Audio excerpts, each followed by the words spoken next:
Robinson Crusoe, An Island Adventure by Daniel Defoe. I was born in the city of York, in England, in the year 1632, as the child of respected people who did not originally come from that region. My father, a foreigner, a native of Bremen, had first settled in nearby Hull, had there as a merchant acquired a handsome fortune, and then, after he had given up his business, moved to York. Here he married my mother, a Robinson by birth. After the respected family to which she belonged, I was named Robinson Crusoe. In England, however, it is the fashion to corrupt words, and so we are now called Crusoe, and even call and write ourselves so, and this name I have also always borne among my acquaintances. Even in my early youth, my head was full of plans for a wandering life. My father had let me learn as much as was possible through education at home and attending a free school in the countryside. I was destined for the study of jurisprudence, but no other thought would please me than that of becoming a seaman. This intention brought me into stark opposition to the wishes and commands of my father and the persuasions of my mother and other kindly disposed people.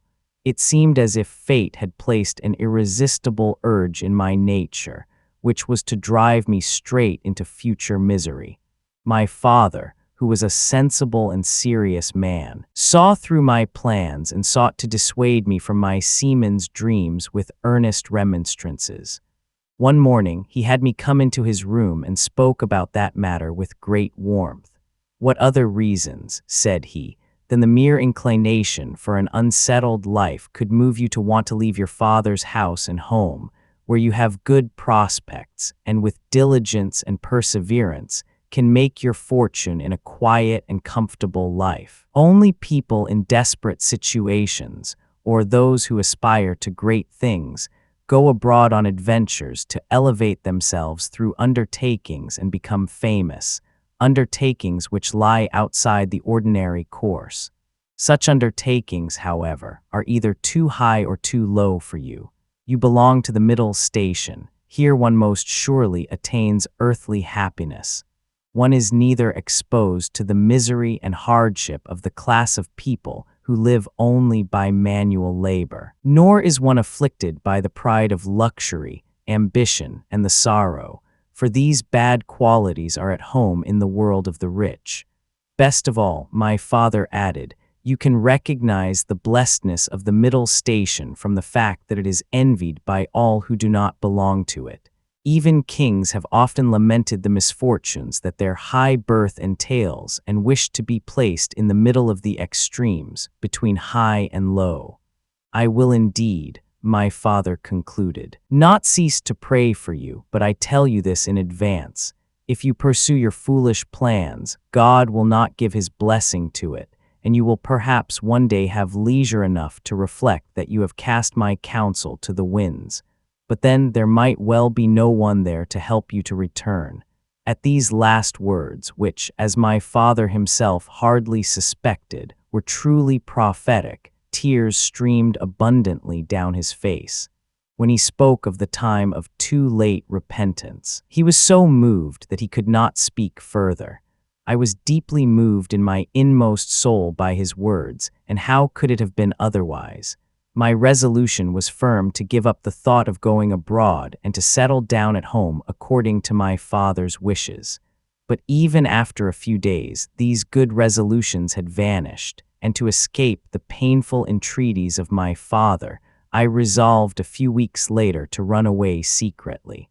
However, I did not carry out this intention in the heat of the first resolve, but one day took my mother aside when she seemed in an unusually good mood, and declared to her my desire to see the world. It was on my mind day and night and would not let me go. My father, I said, should rather let me go with his consent than without it. I am 18 years old and thus too old to learn the merchant's trade or to begin studies. If I were to try, I would surely not endure the necessary time, but run away and then go to sea after all. I asked my mother to intercede with my father that he might let me make a sea voyage as a trial. If I then returned and the affair did not please me, I would never go away again and promise in that case to make up for lost time with double diligence. My mother was thrown into great consternation by this communication. It would be in vain, she replied, to speak to my father about it. He knows too well what serves my best interest to give me his consent to such dangerous undertakings. I am surprised, she added, that you can still think of such a thing after the conversation with your father and after his loving admonitions. If you absolutely want to rush to your ruin, there is no helping you then, but you can depend on this. I will never give you my consent and will not have any part in your misfortune, nor will I ever consent to anything that does not have his father's approval. As I later learned, my mother, despite her assurance to keep it to herself, told my father about our conversation. He had been very affected by it and had remarked with a sigh, "The boy could now make his fortune at home, but if he goes abroad, he will become the most unhappy man in the world. He does not get my consent." It was almost a full year before I nevertheless carried out my resolve. During this whole time, however, I remained deaf to all proposals to start a business, and often reproached my parents that they so resolutely opposed that to which my whole inclination tended. One day I found myself in the English port city of Hull, where, however, I had gone by chance, and without entertaining any thoughts of escape. There I met one of my comrades who was about to sail to London by sea on his father's ship. He urged me to accompany them, offering only the usual bait of sailors, namely, free passage. And so it happened that, without asking father or mother for advice, indeed without saying a word to them, and without regard to the circumstances and consequences of an action in an evil hour, on the 1st of September 1651, I went on board the ship bound for London. Never, I believe, have the misfortunes of a young adventurer begun more quickly and lasted longer than mine. Our ship was scarcely out of the Humber River when the wind arose and the sea began to swell terribly high. I had never been on the sea before, and I therefore became unspeakably miserable. My mind was filled with terrible fright. Now I began to reflect seriously on what I had undertaken, and how the just punishment of heaven for my malicious departure from my father's house and my neglect of duty had immediately followed. All the good counsels of my parents, father's tears, and mother's pleas haunted my mind. Meanwhile, the storm increased, and the sea swelled greatly, though by far not as high as I often experienced it later and had seen even a few days after. Yet it was enough to terrify me as a novice at sea, and as I was completely inexperienced in such things. With every wave I thought it would swallow us, and as often as the ship was in the trough of a wave, it seemed to me as if we would never rise to the crest again. In this anguish of soul, I made the best resolutions. In short, I resolved firmly to set out like the prodigal son, and to return to my father, conscious of my guilt. These wise and sensible thoughts, however, only held as long as the storm lasted, and a little longer. The next day the wind abated, the sea grew calmer, and I was a little used to the motion.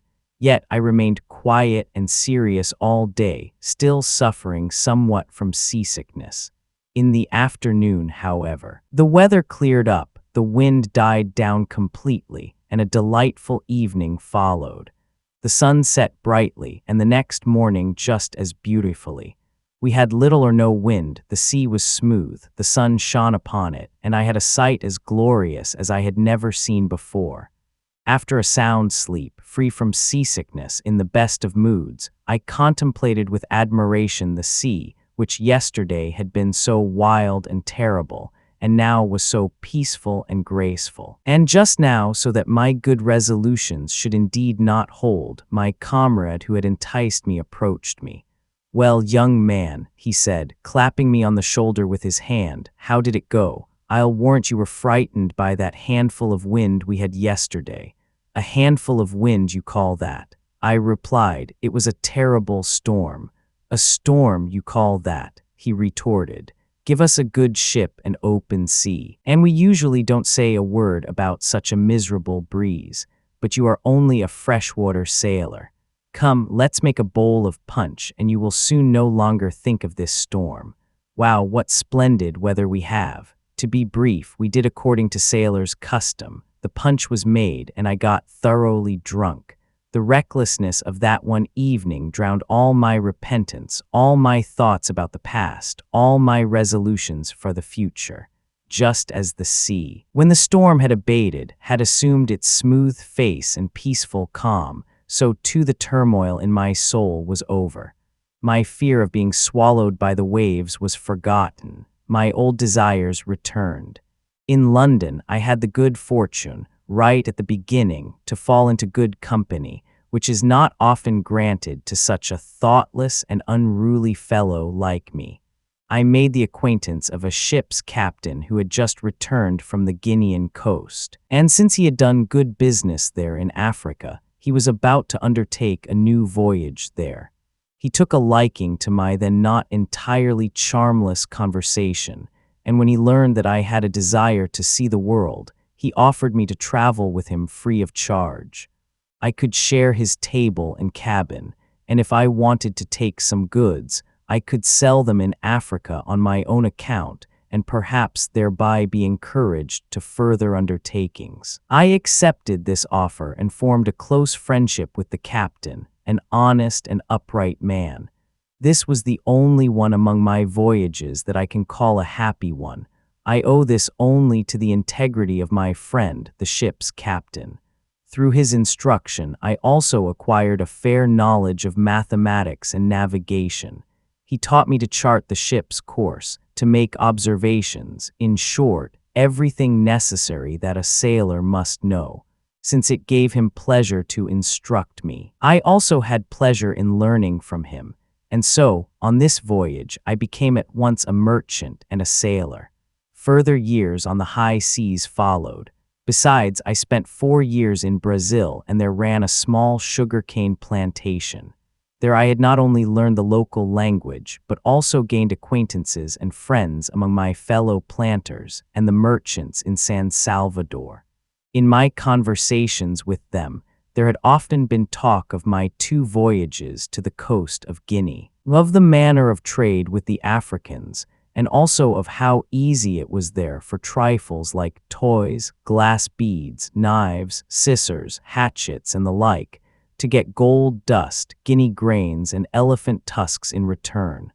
Once, after I had talked with some planters and merchants about these things, 3 of them came to me the next morning and said that they had a mind to send a ship to Guinea, and asked if I would lead the expedition by ship. As remuneration, I should receive an equal share with them of the bartered goods. What shall I say?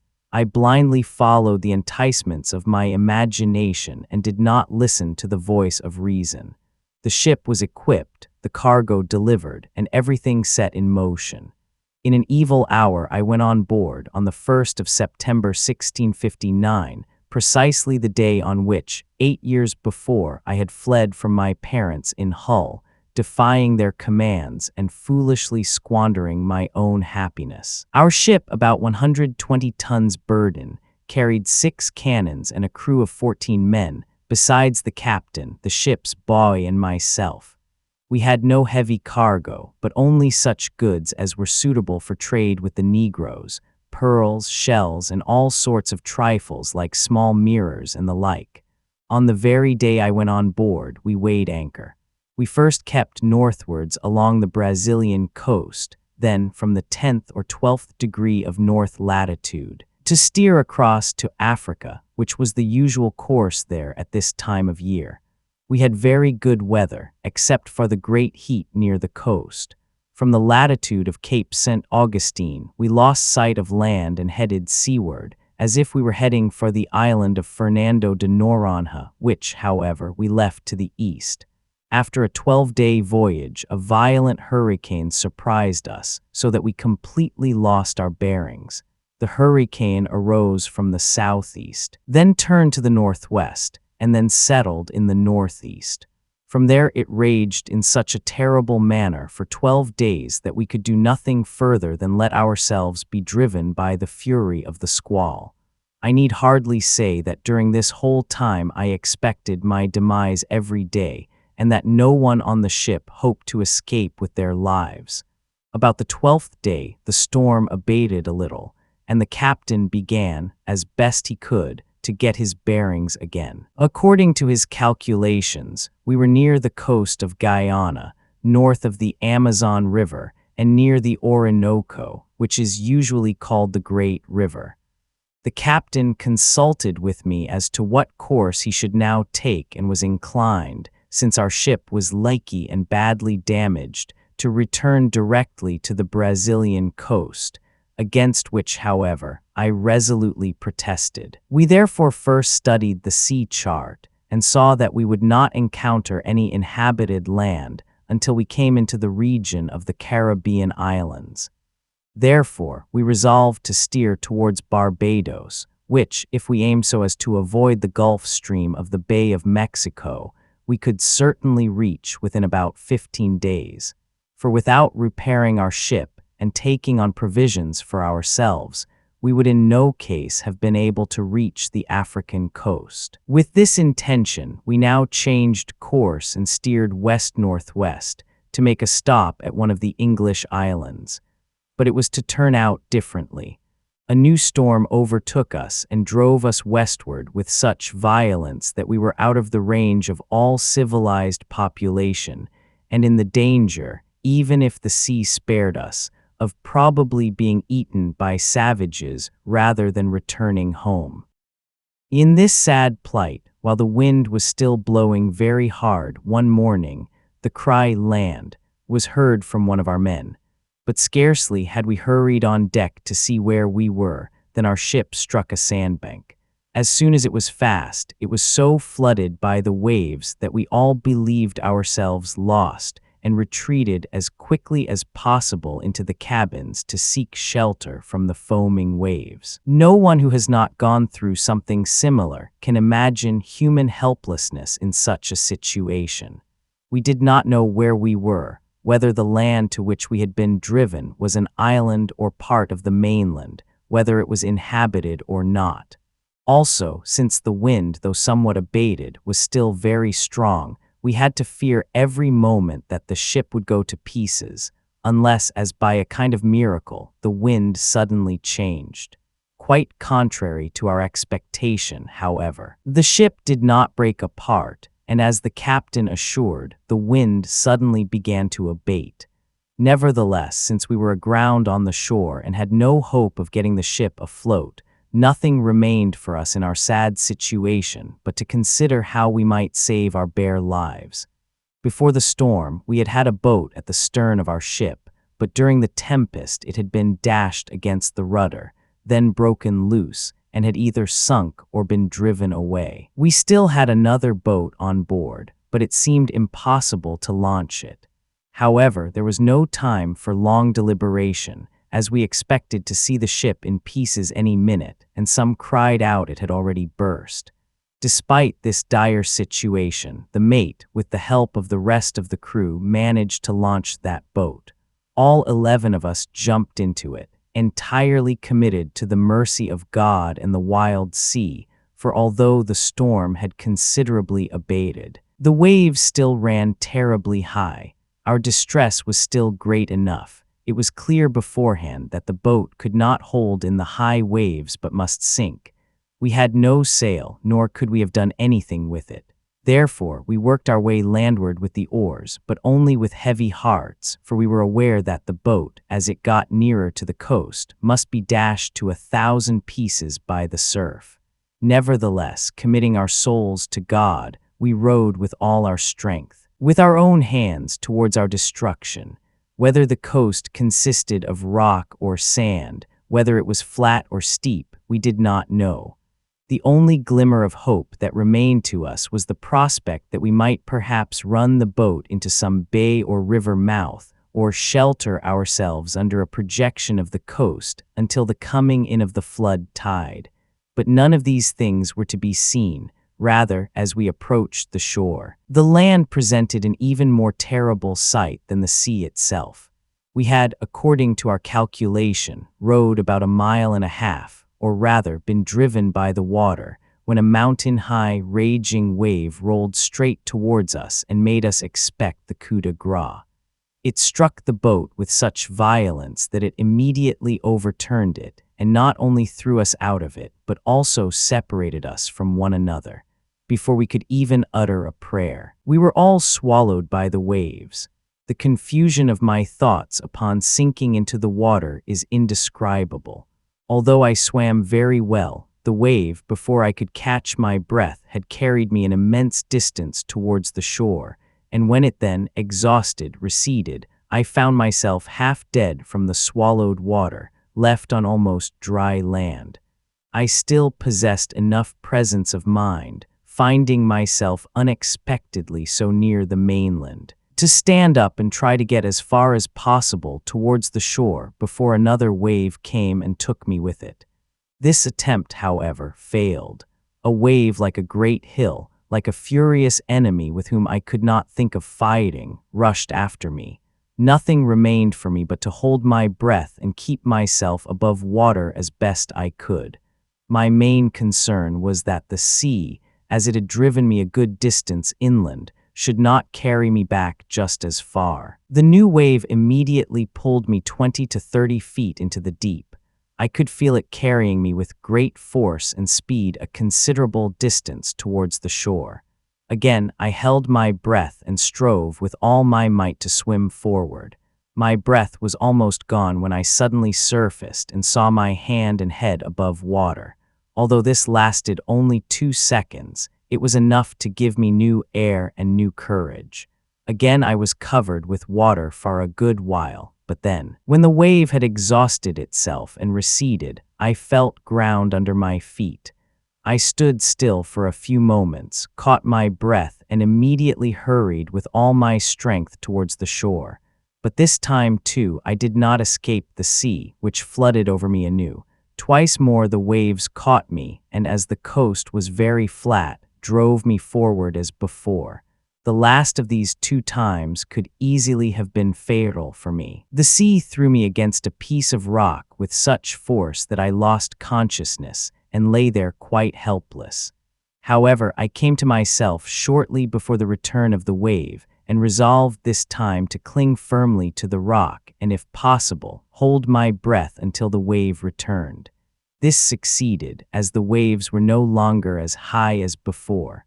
Another run then brought me so close to the shore that the next wave, although it washed over me, could no longer carry me forward. Again I ran on, and this time I reached the firm land, where in great joy I climbed the high ground of the coast, and free from danger and out of reach of the sea, lay down in the grass.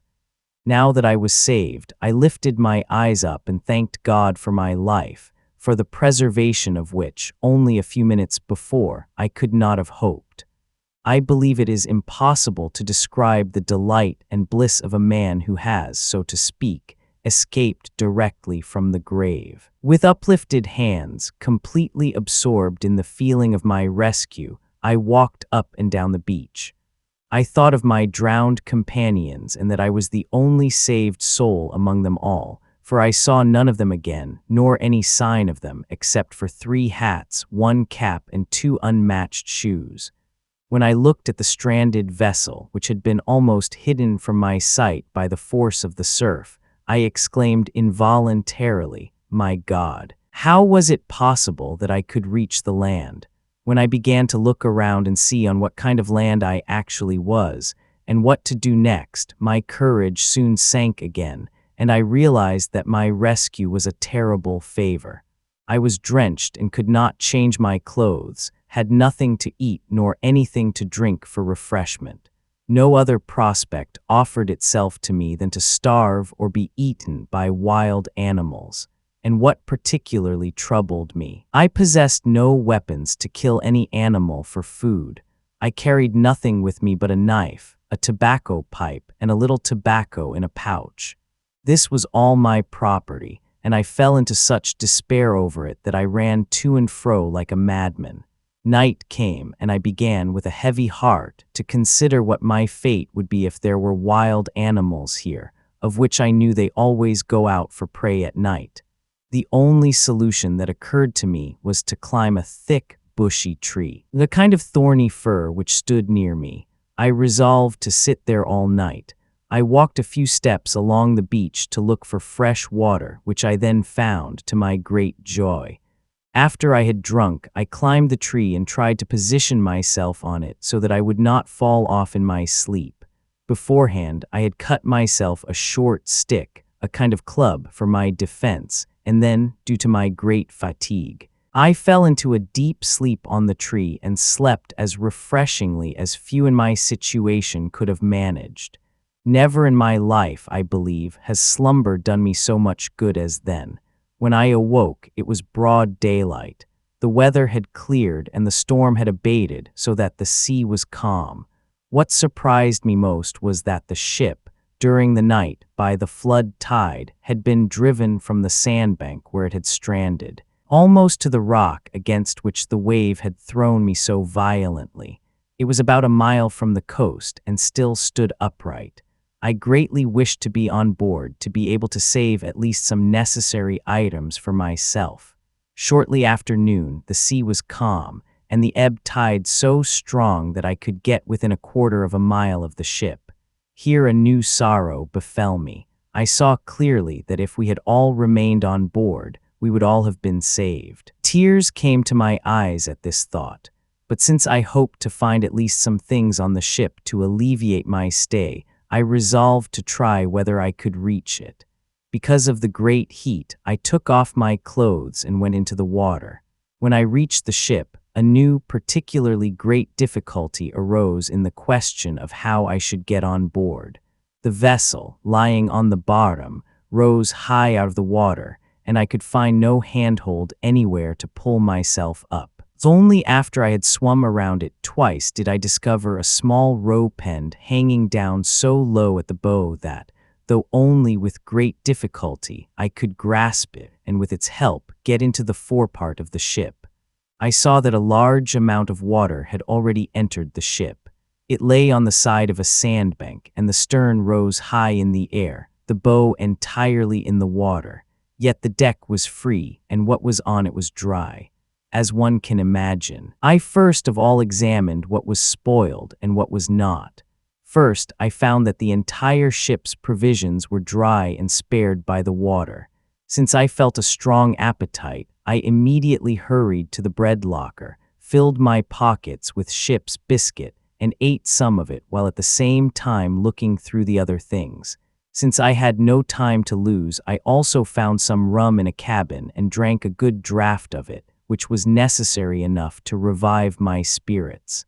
Now, above all, I could have used a boat to provide myself with various things that would foreseeably be very necessary to me. But what good would it have done to sit with my hands in my lap and wish for the unattainable? My great need spurred my zeal. We had on board some round spars and 2 or 3 thick wooden beams, also some large masts. I resolved to use all this and threw overboard as much as I could manage. I fastened each beam with a rope so that it could not disappear. Then I left the ship and pulled the timbers towards me, tied 4 of them at both ends, raft fashion, as firmly as possible, and laid 2 or 3 pieces transversely across them. Since I noticed that I could walk around quite well on the thus connected timbers, but that they could not bear much weight, I set to a new task. With the carpenter's saw, I cut a long topmast lengthwise into 3 parts, and with great difficulty and labor, attached these to my raft. This was now strong enough to bear a considerable weight. I first asked myself with what I should load it and how I should protect the cargo from the seawater. First, I resolved to lay all the planks and boards I could get hold of on it. After this was done, I lowered 3 empty sea chests onto the raft. Into the first, I put provisions, namely bread, rice, 3 Dutch cheeses, 5 pieces of goat's meat, which had been our main diet on the ship, and a small remnant of European grain, which we had taken along as feed for chickens that had been slaughtered on Turwegs.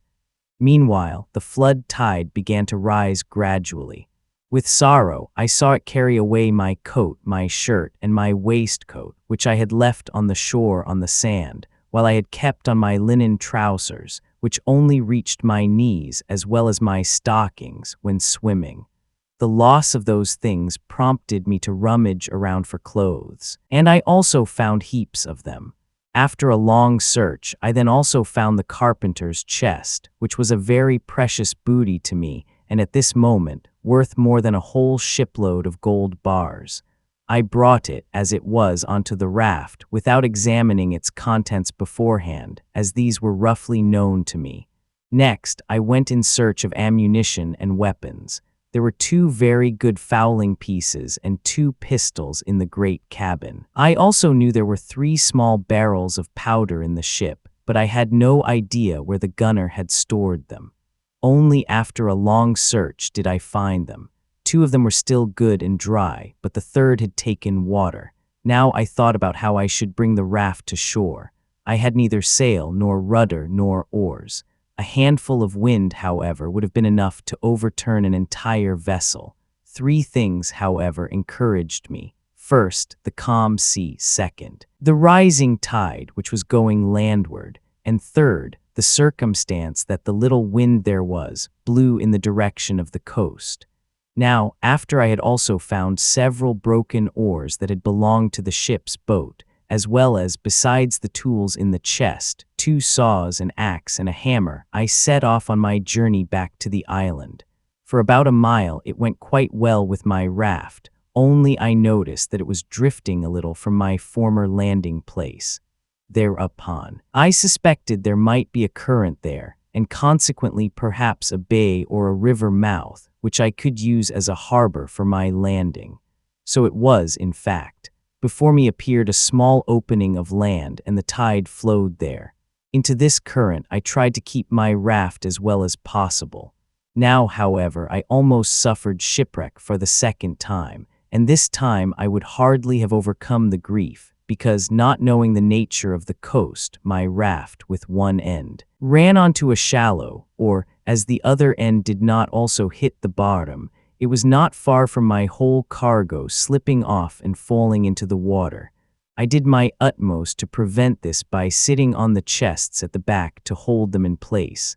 Unfortunately, however, the raft was now stuck, especially because I could not leave my post by the chests. In this situation, I remained for almost half an hour. Then, however, the rising water brought me a little more into equilibrium. Shortly thereafter, my raft became afloat again. I pushed off with the oar and finally reached the mouth of a small river, between whose narrow banks the tide moved in a strong current. Now I looked for a suitable landing place, particularly wishing to find one not too far upriver, for in the hope of soon spotting a ship at sea, I had resolved to stay as close to the shore as possible. Finally, I discovered on the right side of the bay a small indentation. Towards this, I drove the raft with great difficulty until I came so close to it that I found bottom with my oar and could sail straight in. Here, however, my entire cargo almost perished again. The coast, namely, sloped quite steeply there, and if I wanted to land, one end of my vessel, as soon as it hit the shore, had to rise high again, and the other to lie so low again that my booty was thereby endangered. So nothing remained for me to do but to wait for the highest point of the flood tide, holding the raft with my oar as with an anchor, and pushing the raft again as close as possible to a flat spot on the shore, which was expected to be flooded by the water. As soon as this was done, my raft, being about a foot deep in the water, drifted onto that flat spot, and I secured it there by thrusting one of my broken oars into the ground at each end. So I lay until the ebb tide left the raft and all my booty unharmed on the shore. My next task was now to reconnoiter the area, to choose a suitable place for my settlement and to see where I could most safely store my goods. I still did not know, namely, whether I was on the mainland or on an island, whether the area was uninhabited or not, whether there were wild animals here or none. About a mile from me, a hill rose steeply, which overlooked the range of hills adjoining it to the north. I took one of the fowling pieces, a pistol and a powder horn with me, and thus armed, I undertook my reconnaissance trip to the hill. From there, to my great sorrow, I recognized that I was on an island surrounded on all sides by the sea. No land was to be seen, except for some rocks at a considerable distance, and two smaller islands which lay about 3 miles to the west. I further noticed that my island was uncultivated, and as therefore with good reason to assume uninhabited, unless there were perhaps wild beasts there, of which, however, I had seen none so far. Only a large number of birds unknown to me did I see, of which I could not say whether they were edible. On my return, I shot a large bird that was sitting on a tree next to a considerable thicket. That might well have been the first shot heard here since the creation of the world. Scarcely had it fallen, when from all parts of the forest a multitude of birds of various kinds arose, all cawing and screaming at once. No kind known to me was among them. The one I had shot seemed, by its color and beak, to belong to the hawk family.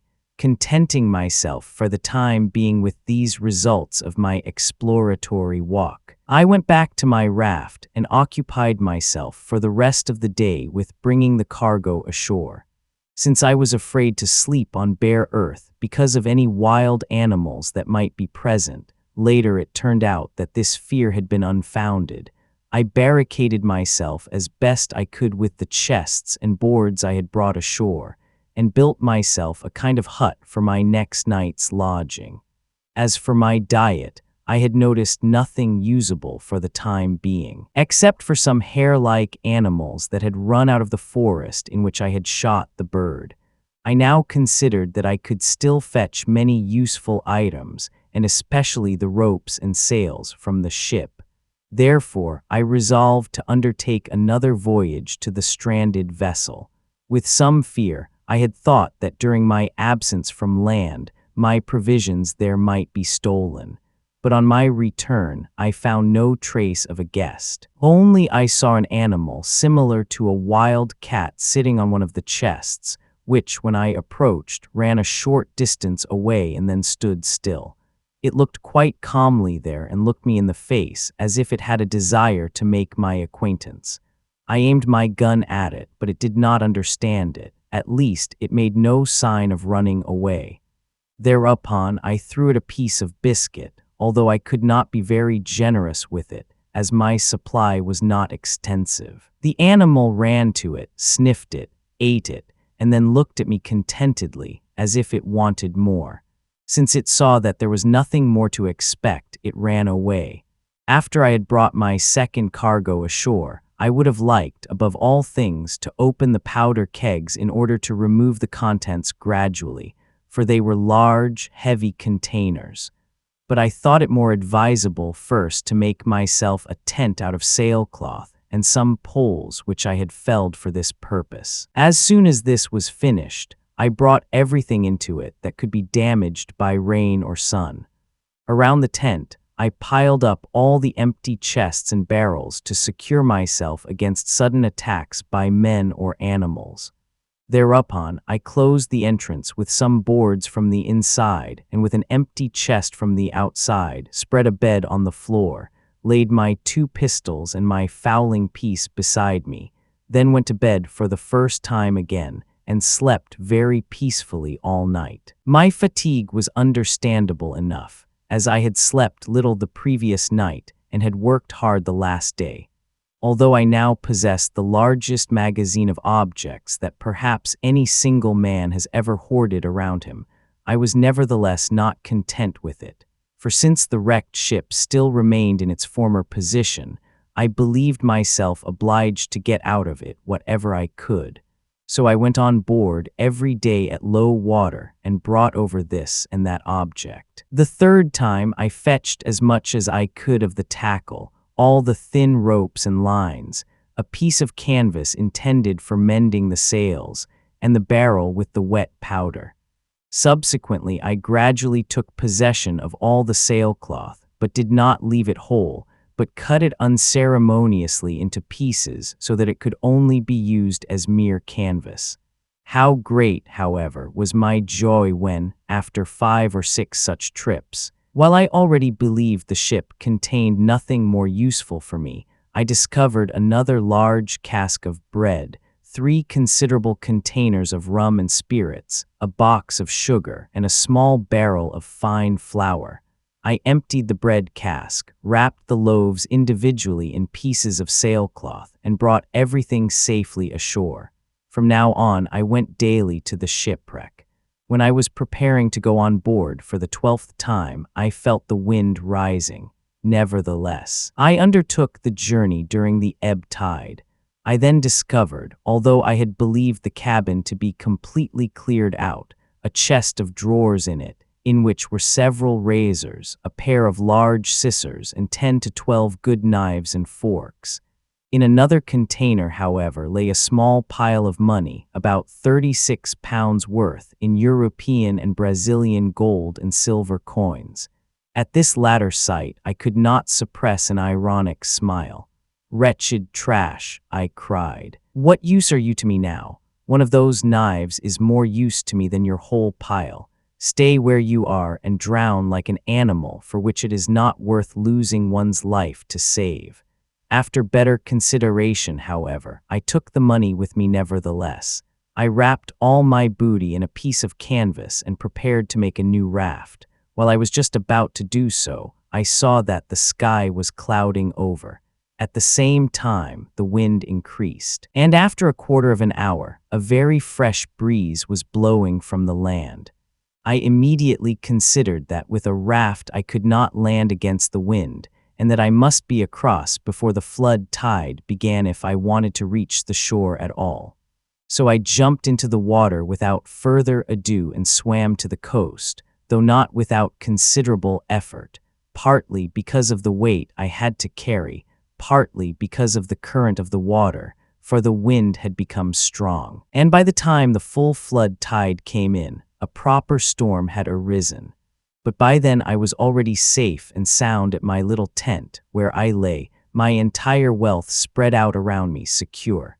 It stormed all night, and when I looked around in the morning, the ship was gone. Now it was a great comfort to me that I had spared no time and effort to bring over from it whatever could be useful to me. I could now hope for nothing more from the vessel and what it might still contain, and could at most be concerned with saving what might be driven ashore by the wind.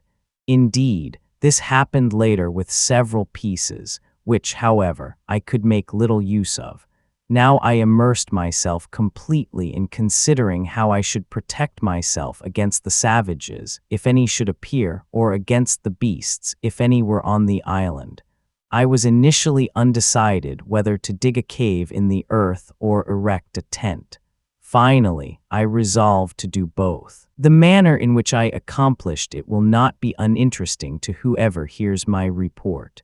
I soon realized that the area of the island where I was then was not suitable for a settlement, partly because the ground there was low-lying, swampy, too close to the sea, and also unhealthy, and partly because there was no fresh water nearby. I therefore resolved to seek out a healthier and more suitable place. Above all, I told myself, the following circumstances should be considered in this choice. First, a healthy location and fresh water, then protection from the sun's heat, security from wild men or animals, finally a clear view of the sea so that if God should let a ship come near at sea, I would not miss the opportunity for my deliverance, for I had by no means given up hope for this. In searching for a suitable place, I then also found a small plain next to a rocky hill, which fell steeply down so that no living creature could easily approach me from above. On the side of this rock was a hollow, like the entrance to a cellar, without, however, the rock at this spot being actually hollowed out. On this green surface, then, right in front of the hollow, I resolved to pitch my tent. The level place fell irregularly at its end towards the sea. Before I erected the tent, I drew a semicircle in front of the hollow. In this semicircle, I planted 2 rows of palisades, which I drove into the ground until they stood firm as pillars. They rose 5.5 feet from the earth and were pointed at the top. Both rows stood a spit's width apart. Then I laid the row pens cut from the ship in rows between the posts, drove other palisades, which supported themselves like buttresses against those, into the earth on the inside. The fence thus erected was so strong that neither men nor animals could have broken through or climbed over it. The most trouble in the whole work was felling the posts in the forest, bringing them to the spot and driving them into the ground. As an entrance, however, I did not designate a door, but I always climbed over the fence with the help of a short ladder. If I was inside the enclosure, I pulled the ladder after me and was thus, as I believed, securely entrenched against the whole world. Later, I had to realize that all these precautions had been unnecessary. Into my new fortress I now brought, with unspeakable effort, all my riches, the provisions, the ammunition, the tools, and whatever else I had salvaged from the ship. Then I erected a large tent, and indeed, to be protected from the rain, which at a certain time of year here is very heavy, it was a double tent. That is, I stretched a larger tent over a smaller one, which I covered at the top with a piece of tarred canvas that I had found among the ship's sails. Instead of sleeping in the bed that I had brought ashore, I from now on made my nights lodging in a very good hammock that had formerly belonged to the mate. Into the tent I brought all my provisions that could not tolerate dampness. After I had brought in my goods, I closed the entrance, which had been left open until then, and from now on, as I said, climbed in and out by means of the ladder. Next, I set about digging a hole in the rock, carried all the earth and stones that I dislodged in the process through the tent, and laid them in terraces around the fence, so that the ground on its inner side became about 1.5 feet higher than the outer. At the same time, I gained thereby, just behind my tent, a hollow which served me as a cellar for my dwelling. It cost hard work and many a day until I accomplished all these things. From the intervening time, some circumstances that occupied my thoughts are to be mentioned retrospectively. Once, while I was working on my tent and on the cave, a strong thunderstorm arose. From dark, thick clouds, lightning suddenly flashed, and a mighty thunderclap followed. Quicker still than this lightning, the thought overcame me, "Oh, woe, my gunpowder!" My heart trembled at the consideration that a single lightning bolt could destroy my entire supply, on which, so I thought, the sustenance of my life entirely depended. I was so affected by that thought that as soon as the storm was over, I left everything else standing and lying, only to make bags and chests in which I could distribute the powder and store it in small portions, for I hoped then at least not all of it would be consumed by fire at the same time. This work I completed in about 14 days. I divided my powder into at least 100 small piles, hid it in holes under the rock so that it would not get wet, and noted most precisely the places where I had stored it. This occupation, to secure my supply of ammunition, I interrupted every day with breaks, during which I went out at least once with the gun, both for pleasure and to see if I could shoot anything edible. At the same time, I intended thereby to familiarize myself as much as possible with what the island produced. On the very first of these excursions, I discovered to my great delight that there were goats here. They showed, however, so much cunning, caution, and nimbleness that it was only with the greatest difficulty that they could be approached. Nevertheless, I did not give up hope of occasionally catching one of them with the fowling piece. In pursuing their tracks, I observed that when they were on the rocks and saw me in the valley, they fled in greatest fright, whereas, on the contrary, when they were grazing in the valley and I stood on the rock, they paid no attention to me at all. Since I concluded from this that they were forced by the position of their eyes to direct their gaze towards the earth, and consequently could not easily perceive objects above them, I later employed the artifice of always approaching them from the rocks, from where I then also often had the opportunity to make a kill. Having now settled firmly by the rock, I found it indispensable to find a place for a fire and, of course, fuel. But before I report how I accomplished this, I must first state what very different thoughts had passed through my mind since I inhabited the island. The prospect that opened before my inner eye was very gloomy. I had been driven to this land, and that only by a violent storm, which had carried me completely off my intended course and hundreds of miles away from the usual trade routes. Therefore, I had good reason to assume that I should spend the rest of my life in a desolate manner on this barren patch of earth.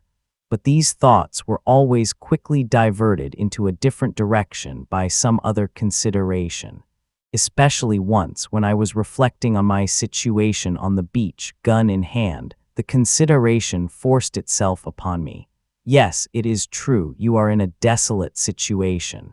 But answer this, where are your companions? Were there not 11 of you in your boat? Where are the other 10? Why were they not saved, and why did you not perish? Why have you alone received this distinction? Is it better to be here or there in the flood?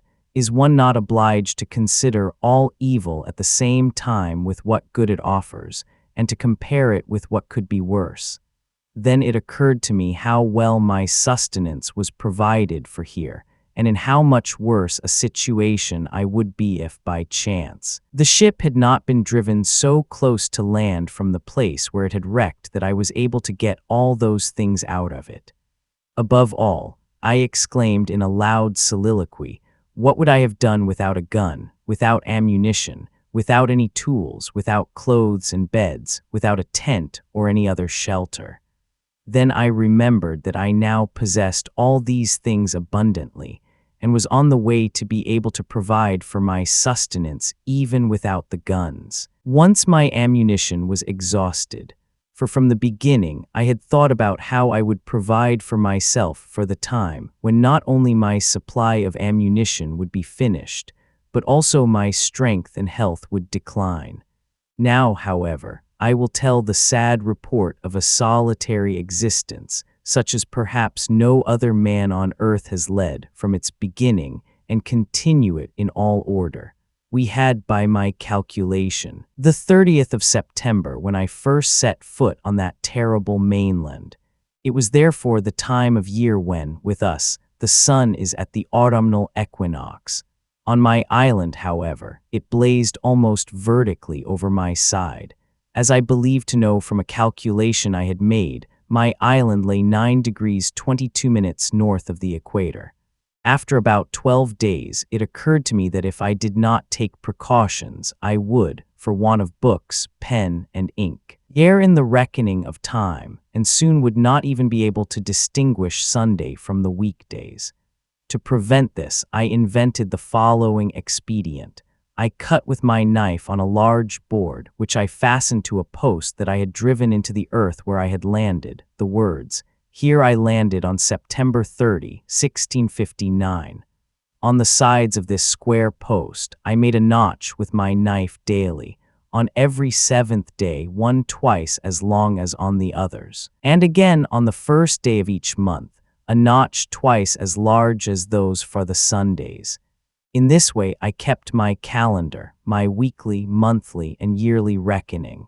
I have yet to remark here that among the objects I had brought from the ship were some, in themselves rather worthless, but very useful to me, which I omitted to mention above. These included, among other things, pens, ink, paper, which I had partly taken from the supplies of the captain, the mate, and the carpenter. Further, several compasses, some mathematical instruments, quadrants, telescopes, charts, and navigation books. All this I had gathered up without much thought as to whether I could ever use it or not. Also, 3 good Bibles had fallen into my hands. Furthermore, I must not forget that on board our ship there had been a dog and 2 cats, of which I shall have to speak again in the course of my story. For I had taken the 2 cats with me. But the dog had jumped from the ship of its own accord the day after I had made the first raft trip and swum ashore. He was for many a year a faithful companion to me, carried and fetched all sorts of things for me, and kept me company as best he could. But to teach him to speak would not succeed, however much trouble I took. As I had already remarked, I had also found pens, ink, and paper.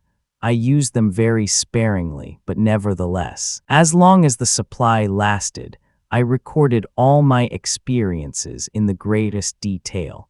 My reason gradually began to gain mastery over my desperate mood. I consoled myself by contrasting the good of my situation with the bad of it. All in all, this overview showed that there was hardly a more unfortunate situation than mine in the world, but that there were nevertheless negative and positive circumstances in it for which I had to be grateful. From this, one may learn that no condition exists that does not also offer something comforting. After I had thus reconciled myself somewhat with my condition, but had given up hope of spotting a ship at sea, I began to arrange my life as pleasantly as possible. I had set about enlarging the cave and penetrating deeper into the rock. This consisted of loose sandstone and yielded easily.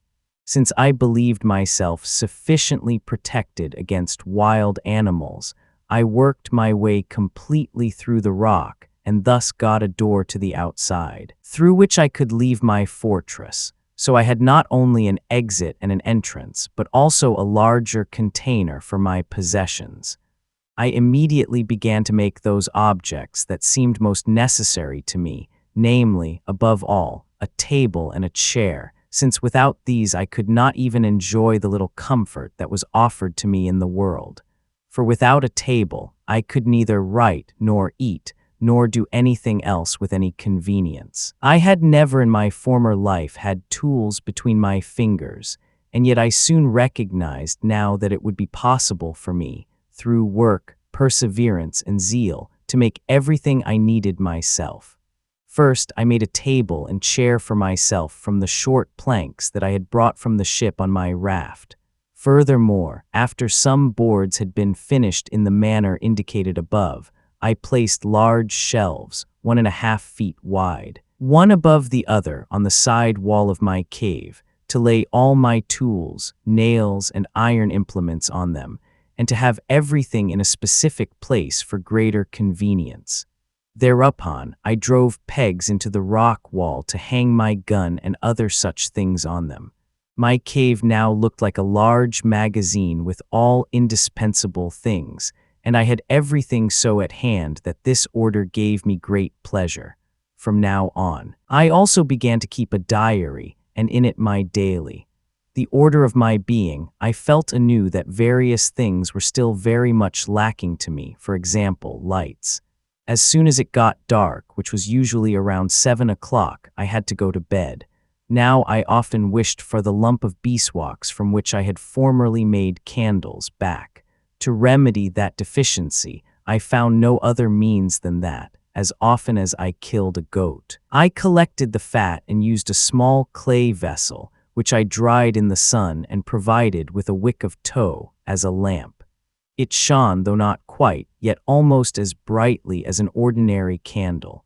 During this occupation, it happened that once, while rummaging among my things, a small bag came into my hand again, which had been filled with grain. The small remnant of the grain had been eaten by the rats in the ship, and I had only noticed husks and dust in the bag. Since I wanted to use this bag for another purpose, I had shaken out the grain husks in a corner of my little fortress. That was shortly before the big rain. I had not thought about it any more when, about a month later, I saw some green stalks protruding from the ground, which I initially took for a plant I had not noticed before. But how astonished I was when, a short time later, I saw 10 to 12 ears develop from them, which I recognized as perfectly good green barley of the European, or rather the English kind. Since I was convinced that there was more of the like here, I searched in all corners and under every rock on the whole part of the island known to me for further ears, but I discovered none. Finally, it occurred to me that I had indeed shaken out the sack with the chicken feed at that spot. As one can imagine, I preserved the ears carefully as soon as they were ripe. It happened towards the end of June. I resolved to sow the grains contained therein again, and hoped thereby soon to obtain a sufficient quantity to be able to prepare bread. However, I could only allow myself to eat of this grain in the 4th year, and even then only sparingly. I lost, namely, the entire first sowing because I had not observed the appropriate time, and had sown it immediately before the dry months, so that it did not come up, or at least did not bear fruit in the desired quantity. Besides the barley, I also found 20 to 30 rice stalks, which I preserved with equal care and used in the same way. I discovered, namely, a method of cooking the grains instead of baking flour from them, whereby the latter also succeeded later. After some time, I also occupied myself with angling. When I first fished with a rod, I initially caught no edible fish. I was almost tired of the occupation and was about to return home when I caught a young dolphin. I had, namely, made myself a long line out of tow, and with it, henceforth, caught enough fish, at least as many as were necessary for my meal. To be able to eat them, I used to dry them in the sun. And while we are on the subject of diet, by chance I found a large turtle on the beach one day. It was after almost a year, the first I had seen since my arrival on the island. Had the shipwreck cast me on the other side of the island, I would have, as I later saw, been able to get turtles by the hundreds daily. However, that might have cost me dearly. When I tried to cook the turtle, I found in it about 60 eggs. The meat seemed to me the most succulent and delicious I had ever tasted in my life, after having eaten only goat and bird meat on this desolate island since my arrival. I had now been on a lonely island for over 10 months. There seemed to be no possibility of being freed from my desolate situation, because I firmly believed that no human being besides myself had ever set foot on this earth. Now that I felt my dwelling was sufficiently secured, I felt a lively desire to get to know the island more thoroughly and to investigate what products, still unknown to me, might be found on it. First, I went to the small bay into which I had steered my raft. After I had followed the river from there about 2 miles upstream, I noticed that the tide did not go any further here, and that the bay continued in a small, rushing stream of very fresh and clear water. On the banks of the stream, I came upon lovely, grass-rich meadows, and on the higher banks, numerous tobacco leaves grew on strong and tall stalks. I also found other plants, unknown to me, which perhaps, without my knowing it, possessed special good qualities. I searched above all for the manioc plant, which serves the Indians in these parts of the earth everywhere instead of bread, but there was none to be seen. On the other hand, I noticed some wild, but unfortunately stunted, sugarcane, which I knew only too well from my plantation in Brazil. Having penetrated a little further, I came to the end of the stream and the meadows, and the area began to become more wooded. Here I found various fruits, especially a quantity of melons and grapes. The vines twined from tree to tree, and the berries were just in full ripeness. This surprising discovery pleased me very much, for I made excellent use of the grapes. I preserved them, namely, dried in the sun as raisins, which were to serve me as a pleasant food for the time when there would be no more grapes. Since I had lingered at that place the whole evening, I could no longer return to my dwelling. For the first time, I did not sleep at home. That is, I again climbed a tree, as on the first night after my arrival on the island, and rested there excellently. The next morning I continued my way, and indeed, according to my calculation, about 4 miles along the valley that stretched northward between two ranges of hills. At the end of my walk, I came to a clearing from which the area seemed to extend westward. A fresh spring, which originated sideways from me on a rise, took its way eastward. The landscape offered a luxuriantly blooming, juicy green appearance and seemed like a well-kept garden. I descended a little on the side of this lovely valley and surveyed it with a kind of wistful joy, in the thought that all this belonged to me, that I was undisputed lord and king of this land. All around stood coconut trees in great quantities, also orange, lime, and lemon trees, but all wild and at the moment bearing only a few fruits. The green limes already tasted wonderful, and later the juice, which I mixed with water, also provided me with a very healthy, cool, and invigorating drink. I now had my hands full collecting fruits and bringing them home, as I intended to gather a supply of grapes, limes, and lemons for the rainy season that was approaching. For this purpose, I heaped up a large quantity of grapes, collected a smaller amount in another place, and some limes in a third pile. Some of the fruits I took home immediately. The rest I intended to fetch later in a bag or sack. Returning to my dwelling, I found that the grapes I carried with me had spoiled on the way. Their own weight had crushed the berries, while the few limes I had taken with me had remained intact. The next day I went out with 2 small sacks to fetch my harvest. But how astonished I was when I came to my piled-up grapes. They were scattered, torn, trampled, and partly eaten. I concluded from this that the mischief had been done by wild, unknown animals. Since I could neither leave the grapes piled up nor take them home intact in my sacks, I unceremoniously hung them on tree branches to dry them in safety from the sun. Of the lemons and limes, on the other hand, I took as many as I could possibly carry.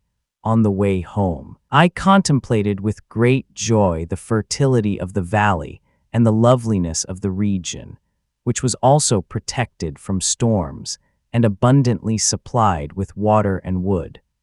Now I reproached myself for having foolishly established my dwelling in a place situated in the most unfavorable region of the island, and began to think seriously of moving and looking for a shelter that offered the same security as my current one in this charming, fertile part of the land. Soon I came to the view that I should by no means change my dwelling, but since I was formally in love with that region, I built myself a kind of small bower, which I surrounded at some distance with a strong fence, as high as I could reach with my arms.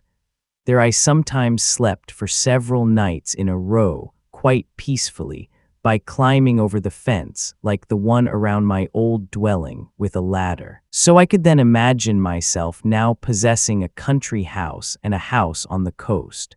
These works occupied me until the beginning of August. Scarcely had I completed the enclosure and begun to enjoy the fruits of my labor, when the rainy season confined me firmly to my dwelling on the coast. True, I had also erected a tent at my country seat from a piece of sail, but there I lacked the protection of a hill to ward off the storms, as well as a cave to seek shelter in during unusually heavy rain. At the beginning of August, the suspended grapes seemed sufficiently dry to me. They had indeed become excellent raisins. I began to take them down from the trees, and that was good, for the rain would otherwise soon have spoiled them and deprived me of the best part of my winter provisions. After I had harvested over 200 large bunches of grapes and brought them into my cave, the rain began and lasted for 2 months, until mid-October. Sometimes it was so heavy that I could not leave my cave at all for several days. During this time, I was very surprised by a family addition.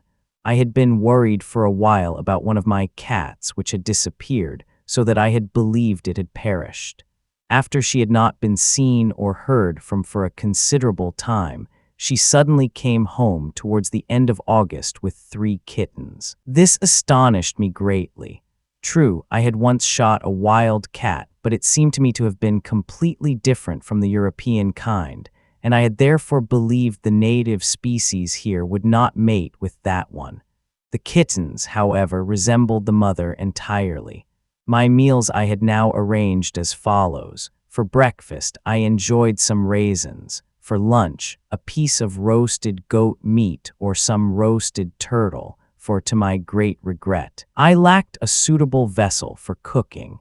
My dinner regularly consisted of some turtle eggs. Now that I had gradually recognized the regularity in the occurrence of the dry and wet seasons, I was also able to make the right preparations for each.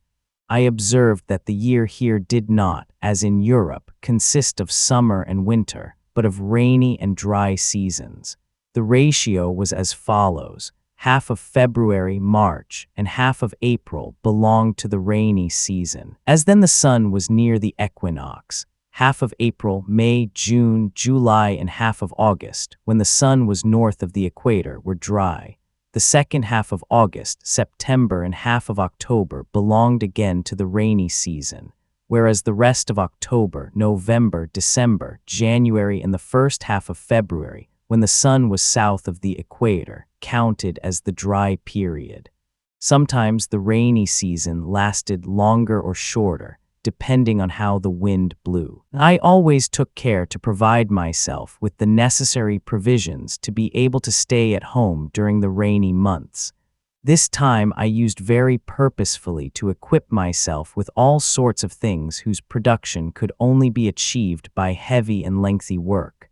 Thus, during the rainy season, I made a quantity of baskets, partly to carry earth or other things in them, partly to store all sorts of things in them.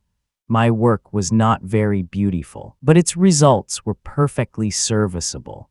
Later, I took care always to have a supply of baskets, and as soon as the earlier ones were worn out, made a number of new ones.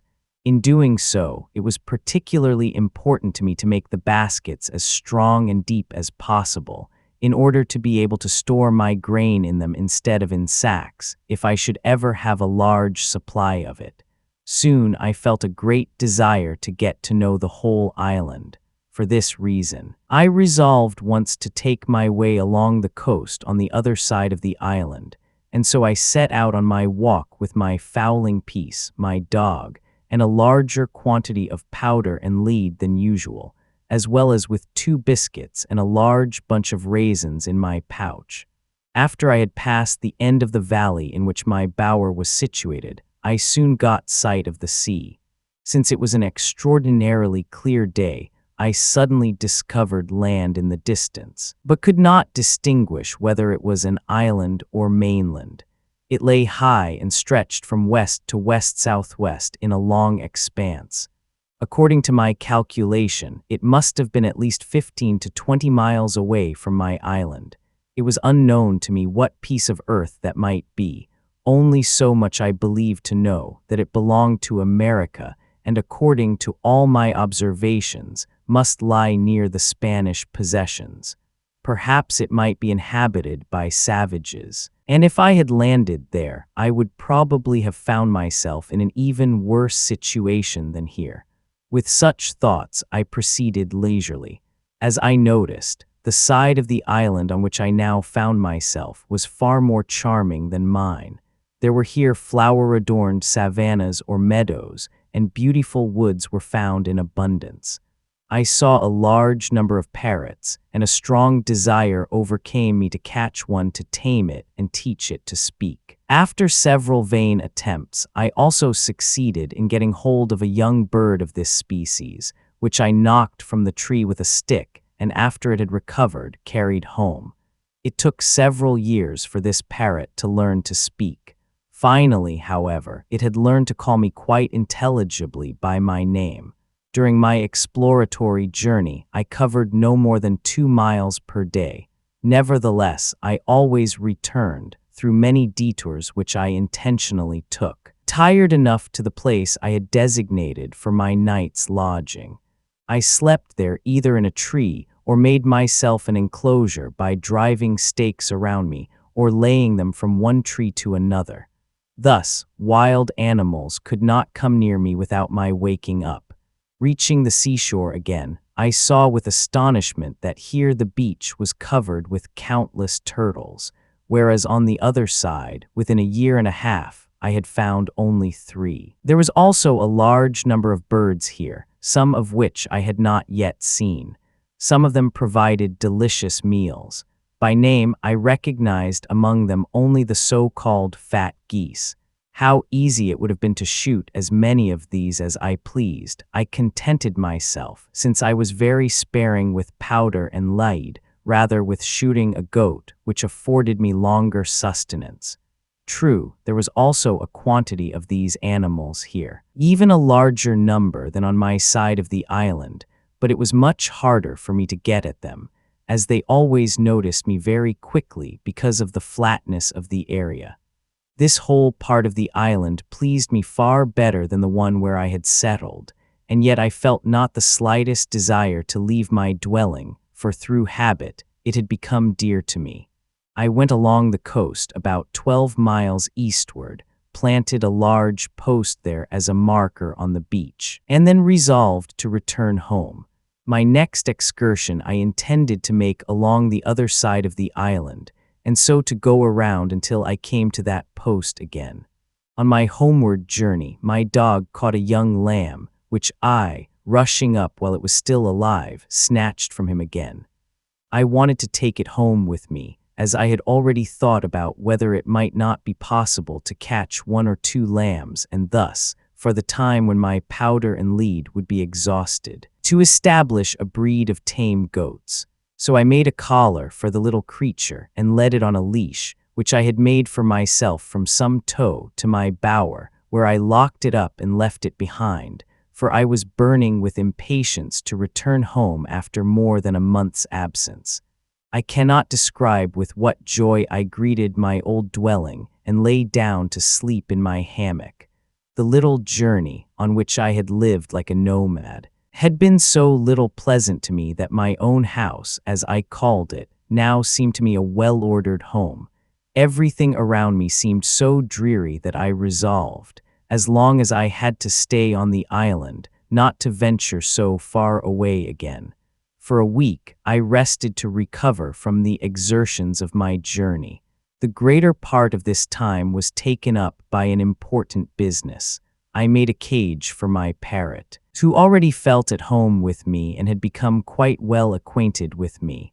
Then I thought of the poor goat lamb that I had locked up in my little enclosure and went to fetch it and give it something to eat. True, I still found it in the old place, but it was half-starved. I cut twigs from trees and bushes, threw them before it, and after it had eaten, I wanted to tie it up as before, to lead it home. But it had become so tame through hunger that it seemed unnecessary to tie it, for it followed me of its own accord like a dog. I then fed it regularly, and the little animal became so graceful, trusting, and tame that it now also belonged to my family and would not leave me again. Now it was again the rainy season of the autumnal equinox, and I began to celebrate the 30th of September in a solemn manner, the anniversary of my landing. 2 years had now passed since then, and my prospect of deliverance seemed no greater than on the first day. I spent the entire 30th of September in humble, grateful remembrance of the many wonderful mercies that had been bestowed upon me in my solitude, and without which my misery would have been infinitely greater. From the bottom of my heart, I was grateful for the realization that in this solitude I was even happier than I could have been in human society and amidst all the joys of the world. It was now the months of November and December, and I hoped soon to have a harvest of my rice and grain. But I saw my grain field threatened by all sorts of enemies, which I could only with difficulty keep away from it, especially by the goats and the hare-like animals, which had found a taste for the stalks and grazed on them day and night, so that many stalks could not develop into ears. For this, I saw no other remedy than to erect an enclosure around the piece of land with great labor and haste. Within 3 weeks, the small field was completely enclosed, and since I shot some of the animals several times by day, and at night set my dog, whom I tied to one of the posts where he barked all night, as a guard, the enemies withdrew within a short time, and the grain grew tall, stood well, and began to ripen visibly. But as the four-legged animals had formerly harmed it as long as the grain was green, so now, when it bore ears, the birds threatened it. When I visited the field to see how it was thriving, I found a multitude of feathered folk all around, who seemed only to be waiting for the moment when I had departed. Immediately, since I had my gun with me, I fired into the flock, and at once a cloud of birds, which I had not seen before at all, rose from the middle of the grain. This annoyed me greatly, for I foresaw that within a few days all my hope would be dashed and that I would never achieve a proper harvest. Therefore, I resolved to save my grain if possible, even if I had to guard it day and night. First, I examined the damage already done and found that the birds had already eaten a quantity of grains. But since these were still too green, the loss was not so great, and if I saved the rest, the harvest could still be a good one. While on this occasion, standing beside the field, I was loading my gun, I saw the thieves sitting on all the trees around, as if they were only waiting for me to leave. Therefore, I pretended to depart, and scarcely had I gone out of their sight when they, one after another, fell back into the grain. This so provoked me that I did not have the patience to wait until more had gathered. Therefore, I crept up to the hedge and this time caught 3. That was also enough for my purpose for the time being. I hung them up, namely, as a deterrent example for the others, and lo and behold, the birds from now on not only stayed away from my grain, but also very soon withdrew entirely from this region of the island, and as long as the scarecrows hung, I never again noticed one of the feathered thieves near my field. As one can imagine, I was very pleased about this. Towards the end of the month of December, in the second autumn of the year, I then harvested my grain. Since I now possessed enough seed to sow more than an acre of land with it, I first had to cultivate a larger piece of earth. Before that, I needed over a week to make a wooden spade, with which I plowed 2 large, flat pieces of land, which were closest to my house and seemed suitable to me. After that, I sowed the seeds. During the rain, I entertained myself at home with work, teaching my parrot to speak. I soon succeeded in teaching him his own name so that he finally pronounced it quite clearly. That was the first word I heard on this island from a mouth other than my own. Until the next harvest, I still had to find out how I should manage to get bread once I had the grain for it. Firstly, I lacked yeast. Since there was absolutely no remedy for this deficiency, I gave it no further thought. But I was also initially very embarrassed about an oven. Finally, I lit a large fire on a hearth, which I had built with some self-baked square bricks, and covered it, as soon as the firewood was fairly burned to ashes or to live coals, completely with the hearth, and left the coals there until the plate was quite hot. Then I swept off all the ashes and laid the loaves on it, placed the earthenware bowls over them, and then piled the ashes around them again from the outside, so as to retain and intensify the heat. In this way, I baked my guest bread as well as in the best oven in the world, and by the by, also trained myself in a very short time to be a confectioner, for I also prepared various kinds of cakes and puddings from rice.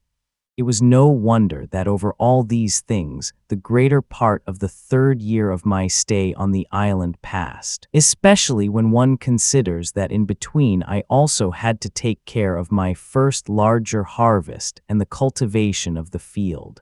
I cut my grain at the right time, brought it in as best I could, and stored it in the ears in my large baskets until I found time to thresh it, for I had no tool for that except my 2 hands.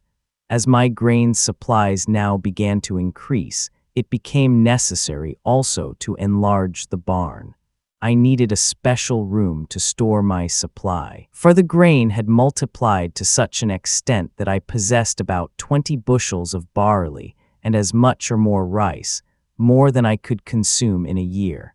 During the whole time in which these affairs occupied me, my thoughts, as one can imagine, also often strayed to the distant land which I had glimpsed from the other side of the island. I wished secretly to be on the coast, which I took for the mainland and for an inhabited region, and from where I hoped, in one way or another, to get further conveyance and perhaps finally find means and ways to escape. Of the dangers that would threaten me there, I thought not at all.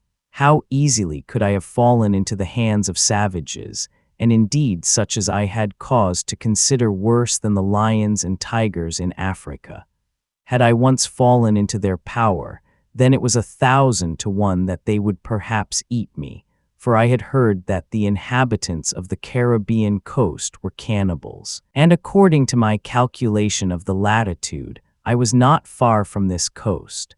Then one day the idea occurred to me to look again for our ship's boat, which had been driven far up onto the shore by the storm when we were shipwrecked. It was still almost in the same place, but not quite in its former position. The violence of wind and waves had almost completely overturned it and driven it against a high, sandy bank of the shore, where it lay with its bottom upwards, but no longer, as at first, surrounded by water. If I had had enough manpower to put it back in order and make it float, the boat would still have been quite usable, and it would then have been easy for me to return to Brazil in it. But all alone, I might as well have tried to move the island itself. In time, I came to think whether it might not be possible to make myself a canoe, such as the natives of those regions make without tools. Indeed, I might say, almost without any labor, from large tree trunks. It seemed to me that, upon closer consideration, this was not only possible but even easy, and I looked forward very much to carrying out the plan. I had, after all, far more resources for it. However, I completely disregarded the particular other circumstance with which I would have to contend, the lack of strength, namely, for transporting the finished canoe into the water. That was bound to cause me much greater difficulties than the lack of tools for the Indians. For what good would it do me if, after having sought out a thick tree in the forest and with much effort felled it, then, with the help of my tools, shaped it and given it the correct form on the outside, and also hollowed it out, thus transforming it into a boat, if I then, after all the effort, had to leave it in its place and was not able to make it float? I had not in the least thought about it before I began to work on the boat, for otherwise the question would immediately have occurred to me how I should get it into the sea. No, my thoughts were so preoccupied with the intended sea voyage that I did not for a moment consider in what way I could get the thing away from the land. And yet it was in the nature of the case that it must be easier for me to move the boat 45 miles in the water than even 45 steps on land towards the shore. I set about making a vessel with such mad zeal as if I had lost a bit of common sense. First, I felled a cedar, a very magnificent trunk. With indescribable toil, I had felled this tree. For 20 days I hewed and hacked at it, and another 14 days were required to remove the branches and twigs and the entire enormous crown, which I accomplished with axe and hatchet. Then I spent a whole month shaping the trunk so that it assumed form and correct proportions and a kind of keel, so that it would float upright as it should. Another 3 months it cost me to hollow out the interior and work it into a proper boat. This I accomplished solely with hammer and chisel, though only with great difficulty. And so I finally had a very pretty boat ready, which could hold 26 persons, thus also large enough to accommodate me and my goods. When the work was completed, I rejoiced exceedingly. The boat was much larger than any canoe made from a tree trunk I had ever seen, and if I had also been able to get it into the water, I do not doubt at all that I would have undertaken the most insanely daring voyage ever attempted in it. All my attempts, however, to get the wooden canoe into the water failed, however much effort I made. Now I measured the distance and resolved to dig a canal, so that, since I could not bring my boat to the water, I might bring the water to the boat. This work, too, I began courageously. However, when I thought about it more closely and calculated how deep and wide I had to dig, and how I should remove the excavated earth, I found that with the 2 hands solely at my disposal, I would need 10 to 12 years to finish it, for the coast lay so high that the canal at the upper end would have to be at least 20 feet deep. Finally, though with great reluctance and heartily grieved, I gave up this attempt. In the midst of these labors, the 4th year of my stay on the island came to an end, high time to reflect on my existence on the island. Above all, I was here separated from all the wickedness of the world. I desired nothing, for I possessed all that I could enjoy. I was master of the whole island. If I pleased, I could call myself king or emperor of the land that I had taken possession of. There was no rival, no one who contested or shared my dominion. I could have produced whole shiploads of grain, but I could not consume them, and therefore I sowed only just as much as my own need required. I also had water and land turtles in great quantity, but more than one from time to time I could not use. I possessed timber enough to build a whole fleet of ships with it, and grapes enough to provision this fleet completely with them as wine or raisins. Yet what use was that to me which I could not use? I had enough to eat. What should I do with the rest? If I killed more animals than I could eat, the meat had to be eaten by the dog or the worms. If I had more grain than I could consume, it spoiled. The trees I felled lay there and rotted. I could use them for nothing else but firewood, and even that I needed only to prepare my food. In short, nature and experience taught me, upon closer examination, that all the good things of this world have no more value for us than insofar as we can use them. The most avaricious, profit-seeking miser in the world would have been cured of the vice of covetousness if he had been in my place. For I possessed infinitely more than I could ever use. Nothing remained for me to wish for, except for a few trifles, which, however, would have been very welcome to me. I was, as I mentioned before, in possession of a bag full of money, consisting of silver and gold, worth about 36 pounds sterling. But dear God, there lay that bad, wretched, useless stuff. I had no sort of use for it. And I often thought to myself how gladly I would give a handful of it for a number of tobacco pipes or for a hand mill to grind my grain with. Yes, I would have gladly given the whole lot for a little English turnip and carrot seed, or for a small pile of peas and beans and a bottle full of ink. And if I had had a chest full of diamonds, it would have been no different. They would have had no value for me because I could not use them. In time, my life had become much more joyful than at the beginning. I often sat down at my table with gratitude and admired how the table was set in this wilderness. I learned to look more at the bright side of my situation and to dwell less on the dark side, and that sometimes afforded me so much inner joy that I cannot express it. I mention this circumstance here to impress it upon discontented people who can enjoy nothing properly, because they always look at and desire things that are denied them. All dissatisfaction with what we lack seems to spring more from our lack of gratitude for what we have. During the long time I had now been on the island, many of the things I had taken ashore for my use had either been entirely, or at least for the most part, used up. My ink had been diminishing for some time, down to a small remnant, which I gradually diluted more and more with water, until hardly a trace of blackness could be perceived on the paper. As long as it lasted, I used it to note down the days on which anything remarkable happened to me.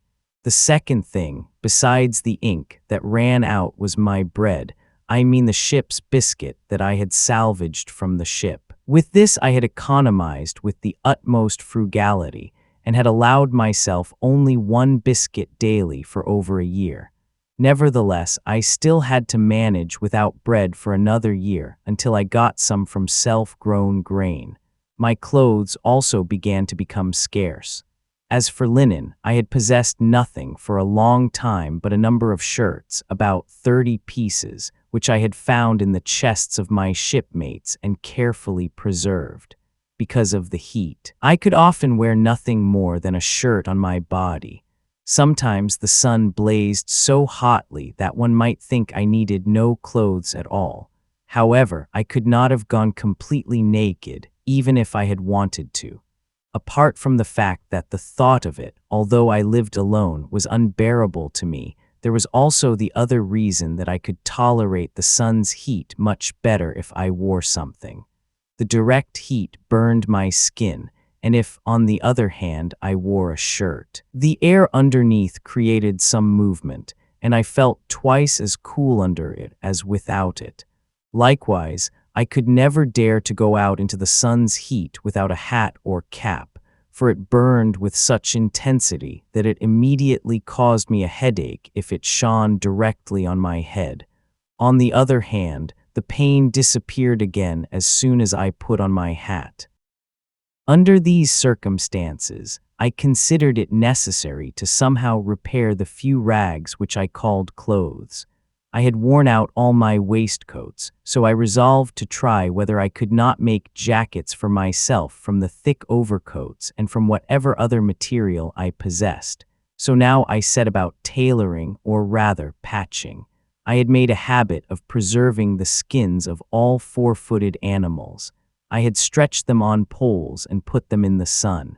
As a result, some had become so dry and hard that they were of little use. Others seemed usable. The first thing I made for myself from them was a large cap. I turned the rough side of the skin outwards for protection against the rain, and the thing succeeded so well that I later made myself a whole suit of animal skins, that is, a waistcoat and short trousers. The latter were open at the knees and suitably wide, for good ventilation was important to me. I must not conceal that they looked abominable, for if I was a bad carpenter, I was an even worse tailor. Nevertheless, I could manage very well with them. If I went out and it began to rain, the rough outer side of my waistcoat and cap did not let the water penetrate, and I remained quite dry in them. Furthermore, I spent a great deal of time and effort making myself a parasol.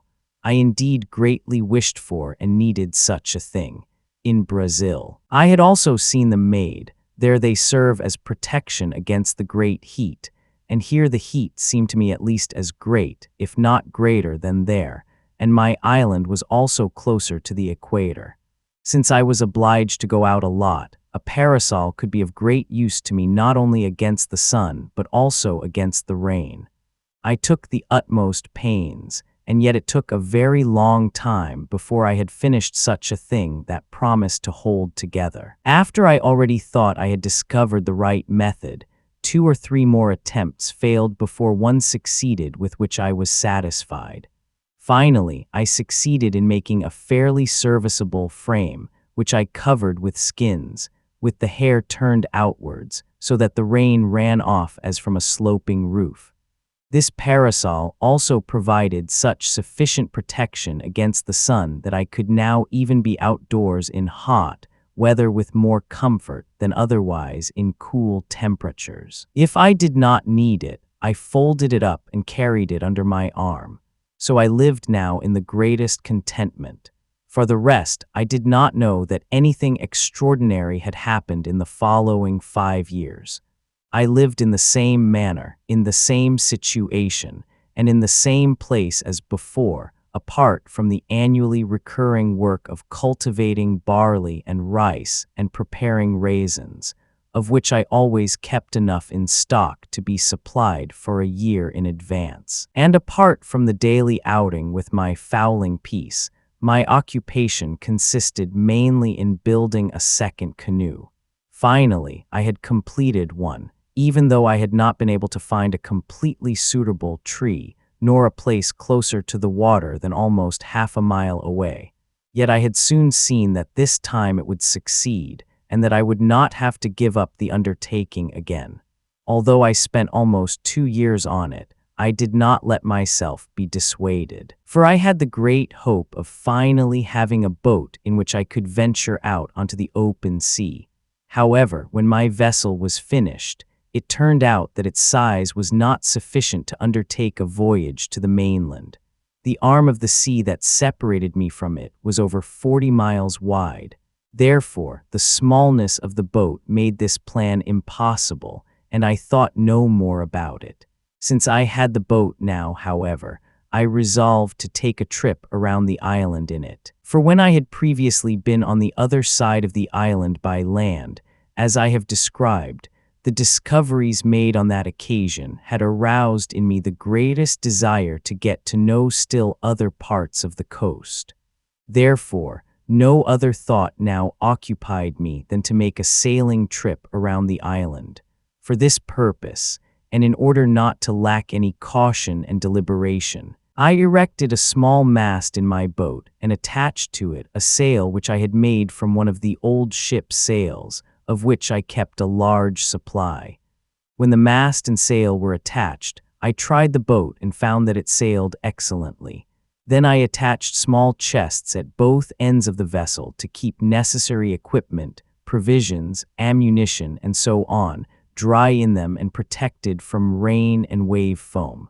Furthermore, I cut a narrow, long hollow into the inner side of the boat where I could lay my fowling piece, and provided it with a flap to protect the gun from dampness. At the lower end of my boat, I attached my parasol in the same way as the mast, so that, spread out over my head like a tent, it would keep the sun's heat from me.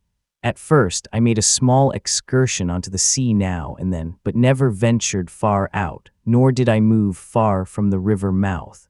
Finally, however, eager to get to know the extent of my kingdom, I resolved to undertake the circumnavigation.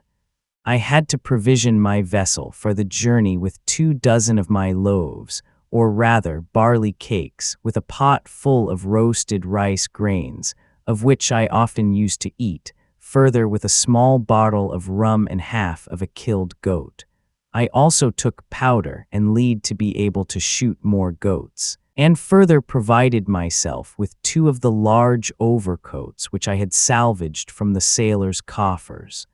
On one of them I wanted to lie, with the other I intended to cover myself at night. It was on the 6th of November, in the 10th year of my reign, or, if you will, my captivity, that I undertook this journey. It extended much longer than I had expected. Certainly, the island itself was not very large, yet, having arrived on the eastern side, I discovered a long chain of rocks which stretched about 2 nautical miles into the sea and ran partly above and partly below the water. At its end, a sandbank, also half a mile long, lay dry, so that I was forced to circumnavigate this headland in a wide detour. At first, when I made this discovery, I was already on the point of giving up the undertaking, as I did not know how far I had to sail out, and just as little how I should get back. I therefore anchored for the time being, for I had also made myself a kind of anchor from a broken boat hook. After I had thus secured the boat, I took the fowling piece, went ashore, and climbed a hill from which I thought I would have an overview of that headland. And indeed, I measured its entire extent from there, and now resolved to venture the circumnavigation. From the hill on which I stood, I saw a strong and truly rushing current running from west to east, and coming very close to that headland. I therefore had to be very careful, for if I got into this current, I could be driven out to sea by its force and perhaps not be able to regain the island. But again, I was to be a warning example for thoughtless and ignorant seafarers, for scarcely had I reached the point, and not a boat's length from the coast, than I found myself in very deep water and in a rushing current. My boat was carried away with such violence that, despite all my efforts, I could not even keep it at the edge of the current, but saw myself driven further and further from the whirlpool that remained to my left. No wind came to my aid, and with my oars I could do almost nothing. I began to consider myself lost, for since the current flowed on both sides of the island, I knew that their ends must unite some nautical miles further on. I now looked back at my lonely island. For me in this situation, the loveliest place in the world, and all the bliss that my heart wished for consisted in just being there again. I stretched out my hands with similar longing for it. "Happy wilderness," I said, "shall I never see you again? Where will I, wretched creature, end up?" It is impossible to describe the consternation into which I fell when I saw myself driven almost 2 nautical miles into the wide ocean. I despaired completely of ever reaching land again. Nevertheless, however, I worked myself off until my strength was almost exhausted, trying to keep the boat as much as possible to the north. Finally, around noon, when the sun was directly over my head, it seemed to me as if I felt a light breeze from the south-southeast blowing towards me. This lightened my heart a little, and I rejoiced even more when, about half an hour later, a pretty little storm began to whistle. Meanwhile, I had drifted alarmingly far from the island. If only the smallest cloud or a light mist had come in my way, it would have been all over for me in a completely unexpected way, for I had no compass on board, and would therefore not have known how to steer towards the island as soon as it had disappeared from my sight even once. But the weather remained clear. I now set about re-erecting my mast and spreading the sail, and kept as best I could the direction to the north, just to get out of the current. Scarcely had I got sail and mast in order, and scarcely did the boat begin to glide slowly along, than I noticed by the clearness of the water that a change in the currents must be near, for where the current was rushing, the water was turbid, where, on the other hand, the water cleared, the strength of the current diminished. Immediately thereafter, I noticed about half a mile to the east a strong whirlpool. I was very glad to be able to steer my boat into this whirlpool. As the wind also began to blow stronger, I cheerfully spread my sails against it and ran merrily before the breeze, carried by the strong current. I covered a little more than a nautical mile with the help of the whirlpool, and then noticed that it stopped and could no longer serve me. Now, however, I found myself between the 2 other large currents, the southern one, which had driven me from land, and the northern one, which flowed about a nautical mile further on the other side. Here, in the middle, in the shelter of the island, I found the water quite still and flowing in no direction. Since the wind still blew favorably for me, I continued to steer directly towards the island, even if I did not advance as quickly as before. Having reached the shore, I fell on my knees and thanked God for my deliverance. Now I gave up all thought of escaping in my boat, that is, of ever leaving the island by my own strength. I fortified myself with the provisions I had with me, brought my boat very close to the shore in a small bay I had discovered there, secured it under some trees, and lay down to sleep, for I was, understandably, extremely exhausted from the exertions of this journey. The next day I decided not to take the same way back that I had come.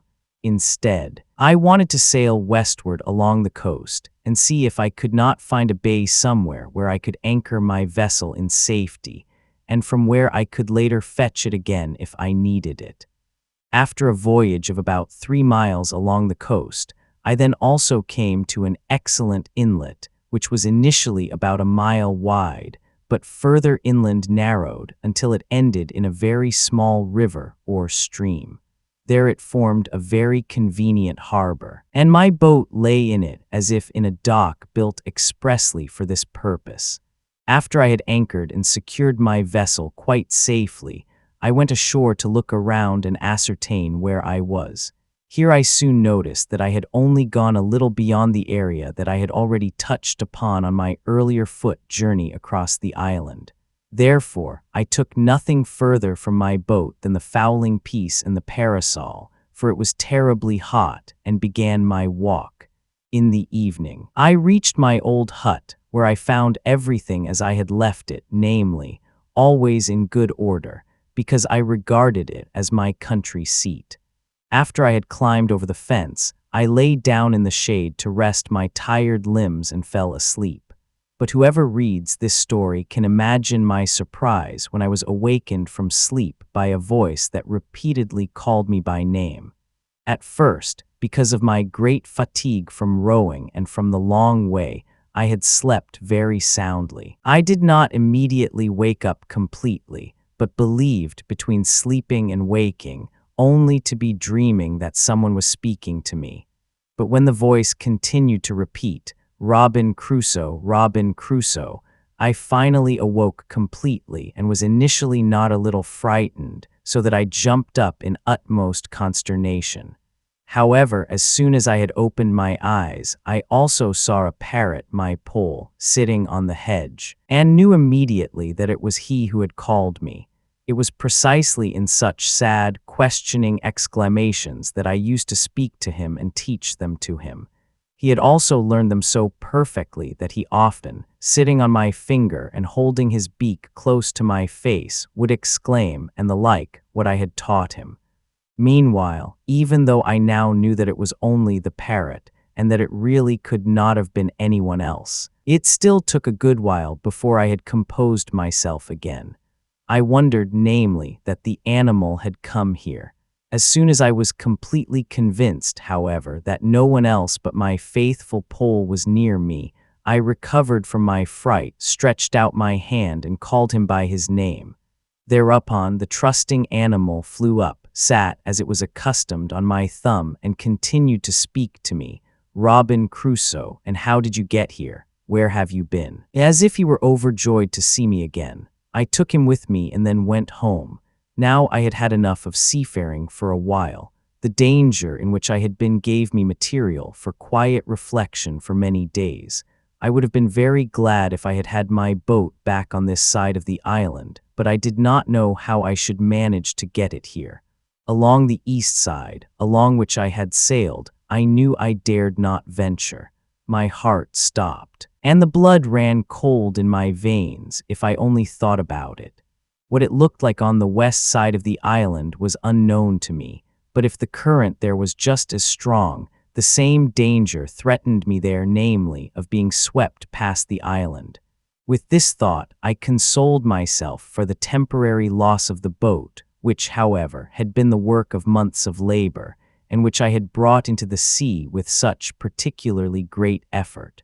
After I had overcome that desire, I led a very quiet, secluded life for almost a year. During this time, I improved myself in all mechanical skills. I also made significant progress in wickerwork and produced an abundance of all sorts of baskets. They were not exactly beautiful, but very handy and convenient for storing and carrying many things. I caught 3 young goats, 1 male and 2 female. For I now realized that I could only provide myself with goat meat without weapons, and at any time if I took in some goats and in time kept them like a flock of sheep on my farm. It took about 3 months before a piece of meadowland was fenced in as pasture. Until then, I tethered the 3 lambs in the best pasture spots, and to tame them, let them graze near me. Sometimes I let them eat from my hand, so that when the enclosure was finished, and I untied the lambs, they followed me at my heels and bleated after me for a handful of grain. My arrangement fulfilled its purpose completely, and in about a year and a half I had a flock of 12 goats, including the lambs. After another 2 years, there were 43, apart from those I had used for my food during this time. Gradually, I established 5 such fenced pasture grounds. Now I could not only have as much goat meat as I ever wanted to eat, but also milk. And that was something I had not even considered possible at first. And so, in time, though only after many failed attempts, I learned to easily prepare very good butter and cheese from the milk. From then on, I never lacked it. I felt like a king. Pole, my parrot, was the only one who enjoyed the privilege of speaking with me. My dog, who had meanwhile become very old, always sat at my right, and 2 cats, one on this side, the other on that side of the table, occasionally awaited a morsel from my hand as a sign of special favor. These, by the way, were no longer the same 2 cats that I had brought ashore. They had both long since died, and I had buried them with my own hands near my dwelling. 2 of their kittens, however, I had raised and made my cohabitants. Now I come in the report of my solitary life to a new section. One day, as I was on a walk to my boat, I found, to my greatest surprise, the imprint of a naked human foot quite clearly in the sand on the shore. As if struck by thunder, or as if I had seen a ghost, I stood there. I listened, I looked around, but there was nothing to hear or to see. I climbed a hill to be able to look further around. Then I walked up and down the coast, but it all remained without success. No further footprints were to be found than that one. I went back to it to see if there were not others nearby, or if I had perhaps been mistaken. But neither was the case. I found only exactly the same imprint of the toes, heel, and other parts of the foot. How the trace had come there I did not know and could not understand it at all. A flood of confused thoughts rushed upon me, and completely distraught and beside myself, I arrived at my fortress without, as one is wont to say, having felt the ground under my feet on the way. It is indescribable in what different forms on the way. My heated imagination transformed things. What a multitude of wild notions the fantasy conjured before me, and what strange, inexplicable ideas came into my mind. When I reached my castle, for this name I had given my dwelling, I fled into it like a hunted man. Whether I climbed in by means of the ladder, because that was quicker, or through the hole in the rock, which I called my door, I still do not know today. Never did a hunted hare or fox flee to its refuge in greater anguish of soul than I at that moment. No sleep came to my eyes that night. The further I was from the cause of my terror, the greater became my fears. How could any other being in human form have come here? Where was the ship that had brought it? Why were no other footprints to be seen? Sometime later, I calmed down again and told myself that the footprint could also be a figment of my imagination. The tracks perhaps came from my own feet. I might have produced them when I disembarked from my boat. This thought also contributed a little to cheering me up, and I began to persuade myself that the whole thing had only been a delusion, and that no other foot than my own had trodden the island. In the end, if it turned out that it really had been my own footprint, I had played the role of those fools who invent ghost stories and then are most terrified of them themselves. It was only now that I began to pluck up courage again and venture out, for 3 days and nights I had not left my fortress for a moment. It was also high time to milk my goats, which was otherwise my evening entertainment. The poor animals were already painfully feeling the neglect. On my first outing, I first went on the way to my country seat. Whoever had seen then how timidly I proceeded, how often I looked around, how I was constantly on the verge of throwing my basket away and running off, would have thought I was plagued by a guilty conscience or terrified by something monstrous. And the latter was indeed the case. However, after I had made the same way for 2 or 3 days without seeing anything unusual, I became a little bolder, and the conviction strengthened in me that imagination had indeed been the sole cause of my terror. Nevertheless, I could not feel completely safe until I had been again at that spot on the coast, looked at the footprint once more, and compared it with my own. Having arrived there, however, I convinced myself first that it was impossible for me, when landing a boat, to have even come near the place. Then it turned out that my foot, when I measured it against the track, was by far not so large. These two observations filled me anew with the most terrible notions, and made me so fearful again that I trembled like a man with a fever. I hurried back, in the firm belief that one or more men had landed at that place, or that the island was inhabited and I could be unexpectedly attacked. How I should protect myself from that, I did not know.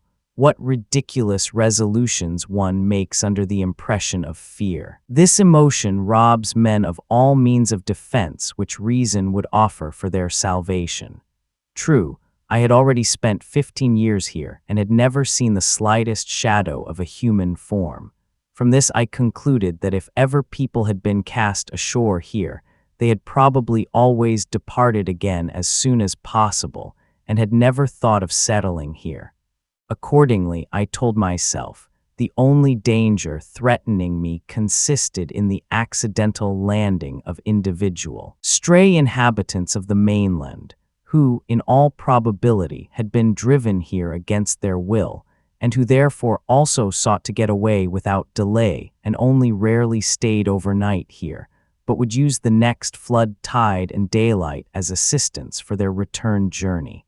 So I had nothing further to do then, in case I should experience the landing of such savages here, to provide for a safe hiding place. Gradually my fear subsided, and I began to live again in the same way as before, only with the difference that I was now more cautious and kept my eyes better open than otherwise.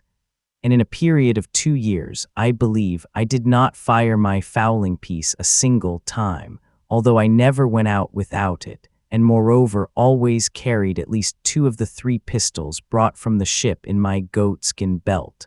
Also, one of the large knives, after I had cleaned and sharpened it. I always hung on a special strap, so that on my outings I looked quite dangerous. For a time, things took their quiet course, and I therefore, apart from these precautions, returned to my former regular way of life. For a whole period, I climbed every day to the summit of the hill, which was about 3 miles from my fortress, simply to see if I could not spot a boat on the sea approaching the island. After a few months, however, I grew tired of this effort, since during this whole time my watch had remained without any result. Not even the slightest thing had appeared, as far as my eyes and telescope could reach, neither on the coast, nor near it, nor even on the wide sea. During one of my island excursions, I discovered one day a natural cave in the earth, quite deep down, into which surely no savage would have dared to venture. I came across the opening of this cave at the foot of a large rock when, I would say by chance, I was hewing some thick branches from the trees to fetch them for burning. This happened with the following intention. I was afraid of causing smoke near my settlement, and yet I had to continue baking bread, cooking meat, and the like. Therefore, I burned some wood here under the turf, as I had seen done in England, to make charcoal, and carried this, after I had extinguished the fire, home, in order to be able to perform all the other things for which I needed fire, completely without smoke signals. Now, however, I noticed behind a dense thicket a depression, the cave. I wanted to see what was in it, and when I had laboriously entered the opening, I found a fairly large cave, high enough that I and another man beside me could stand upright. However, I came out of it faster than I had gone in. I suddenly saw, namely, as I looked deeper into the dark space, 2 brightly shining eyes. They flashed like 2 stars, reflecting directly the shimmer of light that fell through the mouth of the cave. After a little while, I recovered and felt like a fool. Then I summoned all my courage, seized a burning piece of wood, and rushed once more into the hollow. Scarcely, however, had I taken 3 steps forward than I was again almost as much frightened as before. I heard, namely, a loud sigh, as from a man tormented by pain. This sound was followed by another noise, which sounded like half-spoken words, and then again a deep sigh.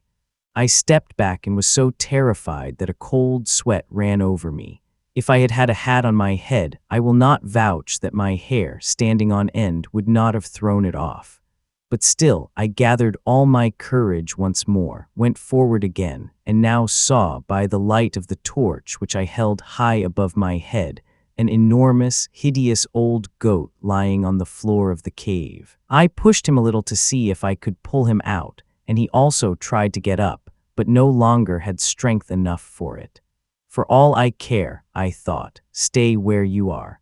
My stay on the island was now already in its 23rd year. I was so naturalized on it and so accustomed to my way of life that, if only I could have assumed with some certainty that no savages would come and disturb me, I would have been quite content to spend the rest of my days here. Even some small diversions and pleasures were now granted me. Firstly, namely, I had taught my Pole to speak, and he was so familiar with me and spoke many words so distinctly and clearly that I had great joy in it. No less than 26 years he lived with me. How long he may have existed after that, I do not know, but it is asserted, as I remember, in Brazil, that such animals live 100 years. Perhaps, then, poor Pole is still alive and calls to this day for poor Robinson Crusoe. My dog, too, had been a very faithful and devoted companion to me for 16 full years. Then he died of old age. As for my cats, they multiplied, but 2 or 3 special favorites whom I kept then also belonged to my family. Besides, I always kept some tame goat lambs in the house, which ate from my hand. Furthermore, I possessed 2 other parrots. These 2 spoke quite well and could both call the name Crusoe, though not as distinctly as my first, since I had not taken as much trouble with any of them as with Pole. Besides, there were some tame sea birds, unknown to me by name, around me which I had caught on the coast and whose wings I had clipped. Since the young trees that I had planted in front of my dwelling had grown into a pretty, dense grove, these birds made themselves at home under the low trees and bred there, which was very pleasant, so I could have been very satisfied with my life at that time, if only the fear of the savages had not remained. But fate had its own special purpose for me with these very savages. Everyone into whose hands my story falls may note the following very important lesson. Often in our course of life, the very evil which we most strive to avoid, and which, if it has befallen us, seems unbearable to us, becomes precisely the means and the gate to our deliverance.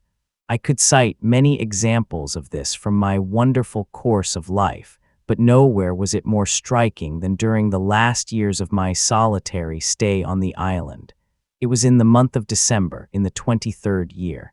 At this time of year, during the southern solstice, winter I cannot call it, I used to bring in my harvest and was therefore more than usual out in the field. One day, early in the morning, when it had just become quite light, I went out and saw, to my greatest surprise, a firelight on the beach. It shone about 2 miles away, but not on the other side of the island, but to my great consternation on the side where I lived. Very surprised and frightened by this sight, I dared not go out of my enclosures for fear of being attacked, but even here I found no peace. I tormented myself with the thought that the savages would roam the island, find my grain, which was partly still on the stalk, partly already cut in the field, or something else of my arrangements and improvements, and immediately conclude from it that someone must be staying here. It was clear that in this case they would not have given up until they had found me. In a desperate mood, I hurried to my dwelling, pulled the ladder in after me, and gave the outer works of my dwelling as wild and natural an appearance as I possibly could. After I had remained quiet for about 2 hours, I began to become very impatient, for unfortunately I had no scout whom I could have sent out. I waited a while longer and reflected on what I should undertake. Then, however, I could bear the uncertainty no longer. I placed my ladder against the slope, pulled it up after me again, placed it again, and so climbed the summit of the hill. Here I took out my telescope, lay flat on my stomach, and directed my gaze to the spot where I had seen the fire. Soon I then also saw no fewer than 9 naked savages camped around a small fire. The latter they could not have lit to warm themselves, as the weather was terribly hot. Rather, it was presumably intended to prepare one of their barbaric dishes of human flesh. The strangers had 2 boats with them, which they had pulled onto the beach. It was just the time of the ebb tide, and it seemed to me as if they were only waiting for the returning flood to depart again. One can hardly imagine the consternation into which the sight of these guests threw me. I was particularly surprised by the circumstance that the savages had come to my side of the island and also quite near me. But when I convinced myself that their coming could always only happen with the ebb tide, I began to calm down somewhat again, as I realized that at the time of the flood tide I could always go out with complete safety if they were not already on the island beforehand. In this certainty, I later also went about my harvest work quite calmly. As I had expected, so it happened. As soon as the flood tide came in from the west, I saw the savages get into their boats and row away. I must also remark that about an hour before their departure, they had begun to dance. Although I could clearly observe their movements through my glass, I could not, despite the sharpest attention, recognize. They wore no clothes, but were rather completely naked, whether they were men or women.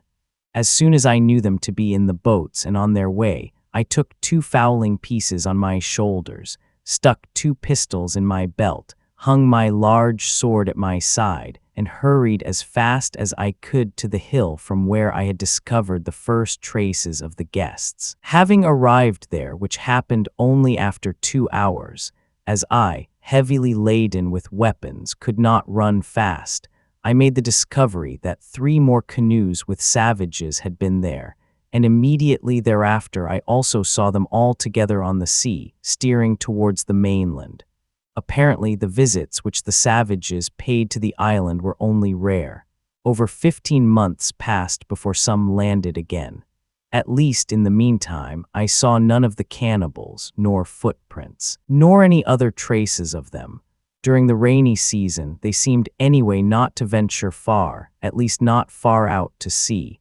Nevertheless, I spent this whole time in an uneasy state on an island, because I was in constant fear that they might unexpectedly attack me.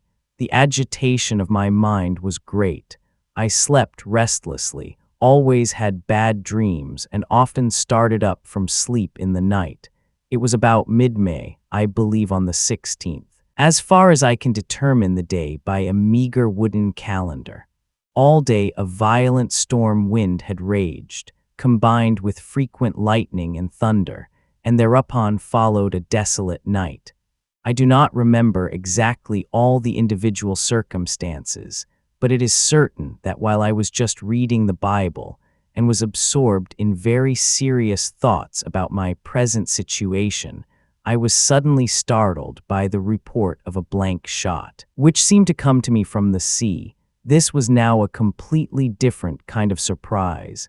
In the greatest haste, I reached the summit, just at the moment when a fiery flash made me expect a second shot, which I then also heard after about half a minute. I immediately suspected that a ship must be in distress here, and that another ship was nearby, which was being asked for help with the distress signals. I had enough presence of mind to think immediately that even if I could not help the distressed people, perhaps they could rescue me. Therefore, I gathered as much dry wood as I could find, and after I had piled up a good heap, set it on fire. The wood was dry and therefore flamed up brightly, and also burned down completely despite the strong wind. I now had no doubt that if there really was a ship nearby, the people on board had seen the fire. This had also been the case, for as soon as the flame blazed up, I heard another shot, and then several more, all from the same direction. I kept the fire going all night until daybreak. When it had become quite light and the sky had cleared, I saw an object on the horizon in the distance, but even with the help of the telescope, I could not distinguish whether it was a sail or the hull of a ship, for the distance was too great, and the air over the water was still somewhat hazy. In vain. The possible rescuers soon disappeared completely. My fear of the savages, not more than a year and a half later, it then came to pass. One morning I was surprised, already at an early hour, by the sight of no fewer than 5 canoes lying on the shore on my side of the island. The crew belonging to them was not to be seen, but the large number of vessels shook me. I knew that 4 or 6, often even more, savages used to sit in one boat. How should I manage, as a single man, to attack 20 to 30 of these enemies? So I lay, despondent and uneasy, in my fortress, but made all preparations and was just ready to strike when something strange happened. After I had waited a good while to see if no noise could be heard, I had placed my guns at the foot of the ladder and had then climbed up again to the summit of the hill, holding my head so bent, however, that I could in no way be noticed. From there, I observed with the telescope that the number of savages amounted to no less than 30 men. They had lit a fire and had a meal of roasted meat before them. How they had prepared it, or what kind of meat it was, I did not know. They were just dancing in wonderful contortions and with barbaric grimaces around the fire. Then I suddenly noticed through my glass how an unfortunate man was dragged from the boats, where he, it seemed, had lain bound, all at once, in the poor devil, who for a short moment must have felt a little free. The love of life welled up, and he ran with incredible speed straight in my direction. I was terrified to death, especially because I thought I noticed that the whole crowd was pursuing him. I remained at my post, and my courage rose when I saw that only 3 men were pursuing the fugitive prisoner.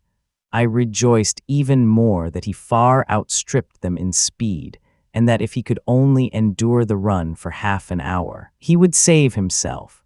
Between the savages and my fortress was the often-mentioned bay into which I had always steered my raft. It was clear that the poor fellow had to swim through this if he was not to fall into the hands of his pursuers. Indeed, the fugitive, having reached the arm of the sea, threw himself into the water without further ado, swam through the current, which was swollen by the flood tide, in about 30 strokes, and then, having reached land, ran on with uncommon strength and agility. When the 3 savages came to the bay, these 2 plunged into the flood. At this moment, the thought came to me vividly and irresistibly that now was my moment to save the poor devil's life. I climbed down the ladders as quickly as possible, seized the 2 guns standing at the foot of them, climbed up again to the summit of the hill with equal haste, hurried from there to the sea, and thereby got between the fugitive and his pursuers. I called out to him loudly. He looked around and was, in the first moment, probably as much afraid of me as of those who pursued him. But I made a sign to him to come to me, and in the meantime slowly approached the others. I fired a couple of times in their direction, hit one of them in the arm, and thus put them to flight. In a flash, they crossed the bay again and ran as fast as their legs could carry them towards their boats. The poor fugitive, however, was so terrified by the fire and smoke of my gun that he stood like a pillar and did not stir from the spot. He seemed, however, more inclined to flee than to come to me. I called to him again and beckoned him to come. He took a few steps forward, then stopped, went a few steps again and stopped once more. I saw how he trembled at my beckoning and my signs. He came nearer and knelt down every 10 to 12 steps to indicate his gratitude that I had saved his life. I looked at him smilingly and kindly and urged him with gestures to come still nearer. Finally, he was near me, knelt down again, kissed the earth, laid his head on the ground, seized my foot and placed it on his head. He wanted thereby, it seemed, to indicate that he would be my slave for all time. He then spoke a few words which I did not understand, but about which I nevertheless rejoiced greatly, for they were the first sound of a human voice other than my own that I had heard for more than 25 years. But there was no time for such reflections now. I took him with me, but instead of going to my fortress, I preferred to go to my cave in the remote part of the island. There I gave him bread, a bunch of raisins, and a good drink of water, for which he was very eager. When he had thus strengthened himself, I made signs to him to lie down to sleep. I showed him a place where a pile of rice straw and a blanket lay for my own temporary use, and the poor fellow had scarcely stretched himself out on it when he was already asleep. He was a stately, handsome fellow, well-built, strong and slender. By my estimation, he must have been about 26 years old. His features were manly, without a wild expression, especially when he smiled. He had all the grace and gentleness of a civilized man. His hair was long and black, and not completely curly, his forehead high and broad, and his eyes very lively and of a sparkling, sharp expression. His skin color was not completely black, but brownish yellow, of a kind of shining olive brown, which presented a pleasant but difficult to describe appearance. His face was round and full, his nose small, his mouth beautiful, his lips thin, his teeth well set and white as ivory. After he had slept for over half an hour, he awoke and came out of the cave to me in the enclosure situated right next to it, where I was just milking my goats. As soon as he saw me, he hurried up, threw himself on the ground, and sought to express his gratitude to me with all sorts of strange gestures. Finally, he laid his head on the flat earth and, as once before, placed one of my feet on it. In short, he tried to indicate that he was willing to serve me faithfully for his whole life. Most of what he wanted to say, I also understood, and I gave him to understand that I was satisfied with him. Not long thereafter, I already began to teach him to speak. First, I taught him that he should be called Friday, because I had saved his life on that day. I further taught him to address me, to say yes and no, and to understand the meaning of both words. When I gave him milk to drink from a pot, I showed him how I myself also drank from it and dipped my bread in it. I then handed him a piece of bread, and he did likewise. During the following night, I stayed with him at that place, but as soon as day had broken, I asked him to follow me, as I wanted to give him clothes. He seemed very glad about this, as he was completely naked. I gave Friday the saber in his hand, bow and arrows on his back, and also let him carry a gun for me, while I armed myself with 2 more. Thus equipped, we arrived after some time at my fortress. There I gave Friday a pair of linen trousers. After a small alteration, they fitted him quite well. Then I made him a waistcoat of goatskin as best I could, for I had now trained myself to be a quite good tailor. Furthermore, I made him a cap of hareskin, which suited his face quite nicely, and so he was, for the time being, pretty well clothed. It gave him no little pleasure to be dressed almost as finely as his master himself, especially after I had made the place about which he complained somewhat more comfortable, and he had got a little used to his clothes. He felt quite well in them. The next day I considered where Friday should live in the future. To provide him with the same comfort as I enjoyed myself, I erected a small tent for him in the open space between my 2 fortifications. But since one could get into the cave from here, I made a wooden door and set it in the opening. I arranged it so that it could be opened from the inside and bolted it at night. Since I also pulled in my ladders in the evening, Friday could not get into my innermost dwelling without making so much noise that I would have woken up. In the opening that was let in for climbing in with the ladder, I had attached a kind of trapdoor, which, if attacked from the outside, did not open, but had to fall down with a great noise. I also took my weapons with me into the inner room every night. These precautions, however, were not really necessary, for never has anyone had a dearer, more devoted, and sincere servant than Friday was to me. Free from bad passions, never surly or malicious, entirely devoted to me, he loved me as a child loves its father.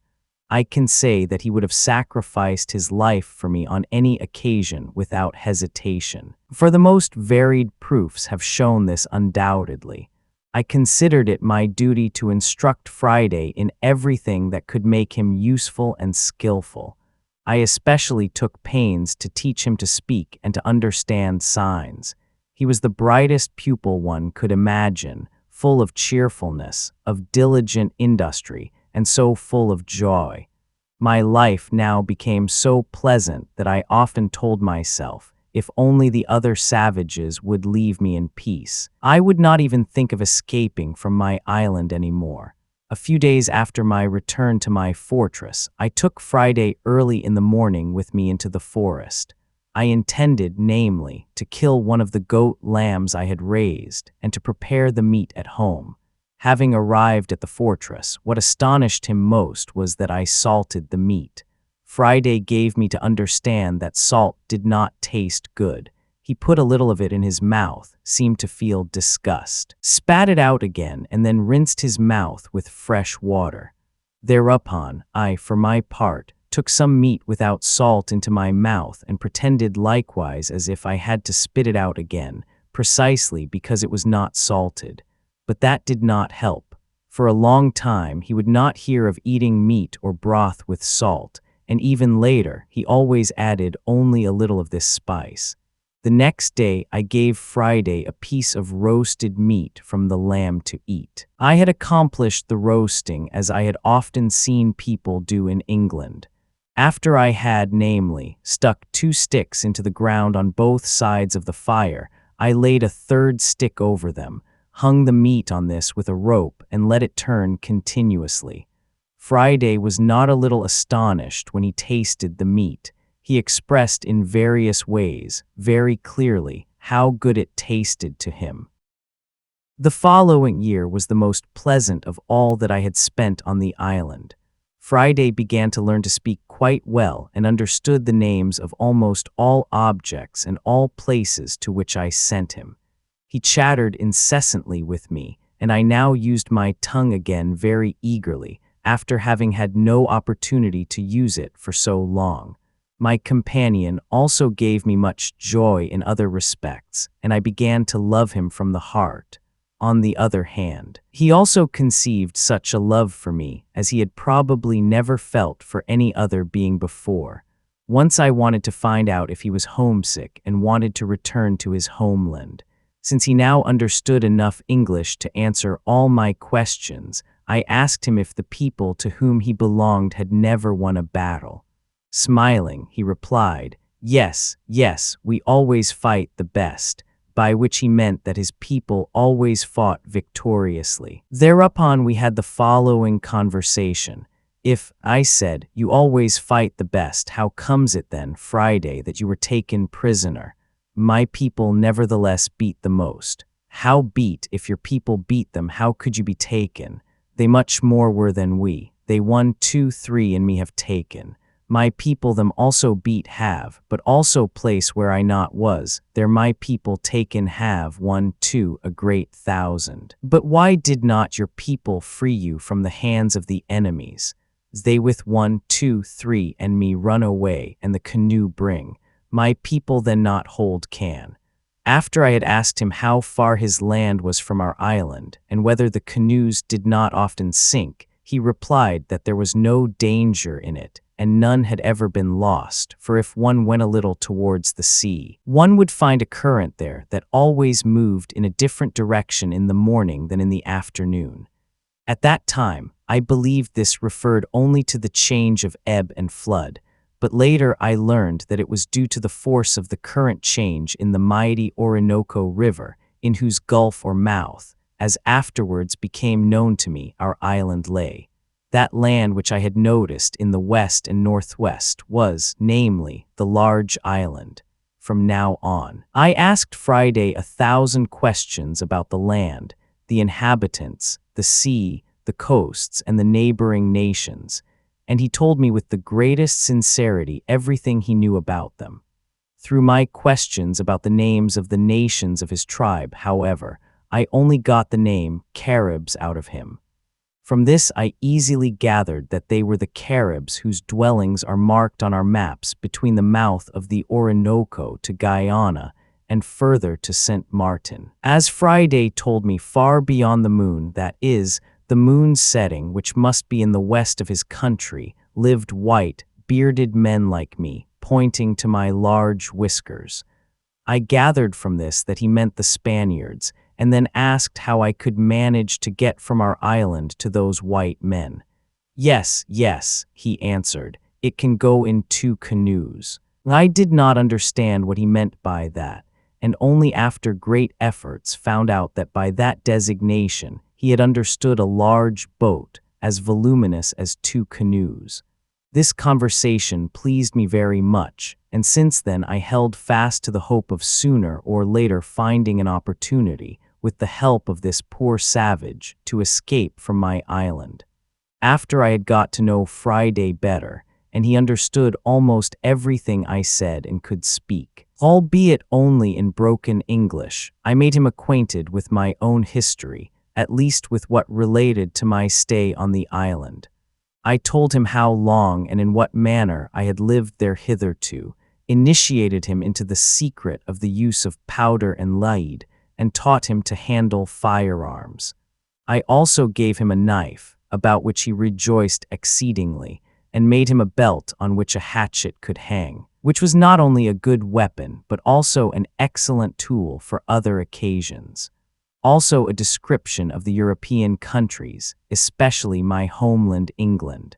I told him how people live there, described English world trade, and gave a description of the wrecked ship on board which I had been, and showed him the place where it had lain. A considerable time later, we were one day on the summit of the hill on the east side of the island, from which, on a clear day, I had discovered the mainland of America. The weather was very clear. Friday looked attentively towards the mainland and suddenly began to jump and dance and called me as I stood somewhat distant from him to come. I asked him what was the matter.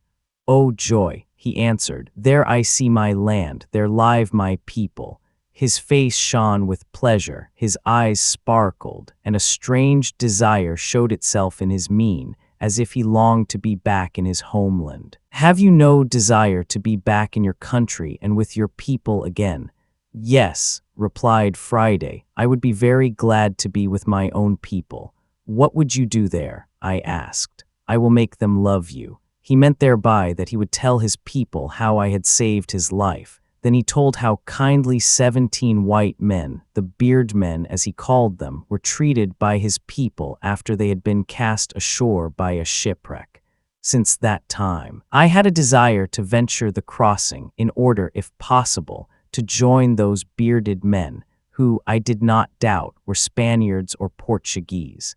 It seemed easier to me from there, once I was on the mainland and in civilized society, to return home, at least easier than from here, where I was alone and helpless on an island 40 miles from the mainland.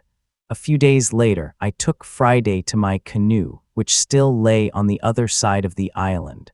I showed it to him. After I had freed it from the water, for the sake of caution, I had sunk it and sat down with him. Friday immediately showed himself very skillful in steering and rowing, and moved it from the spot almost as quickly as I. When we had sat down in the boat, I said, "Now, Friday, we will now go to your fatherland."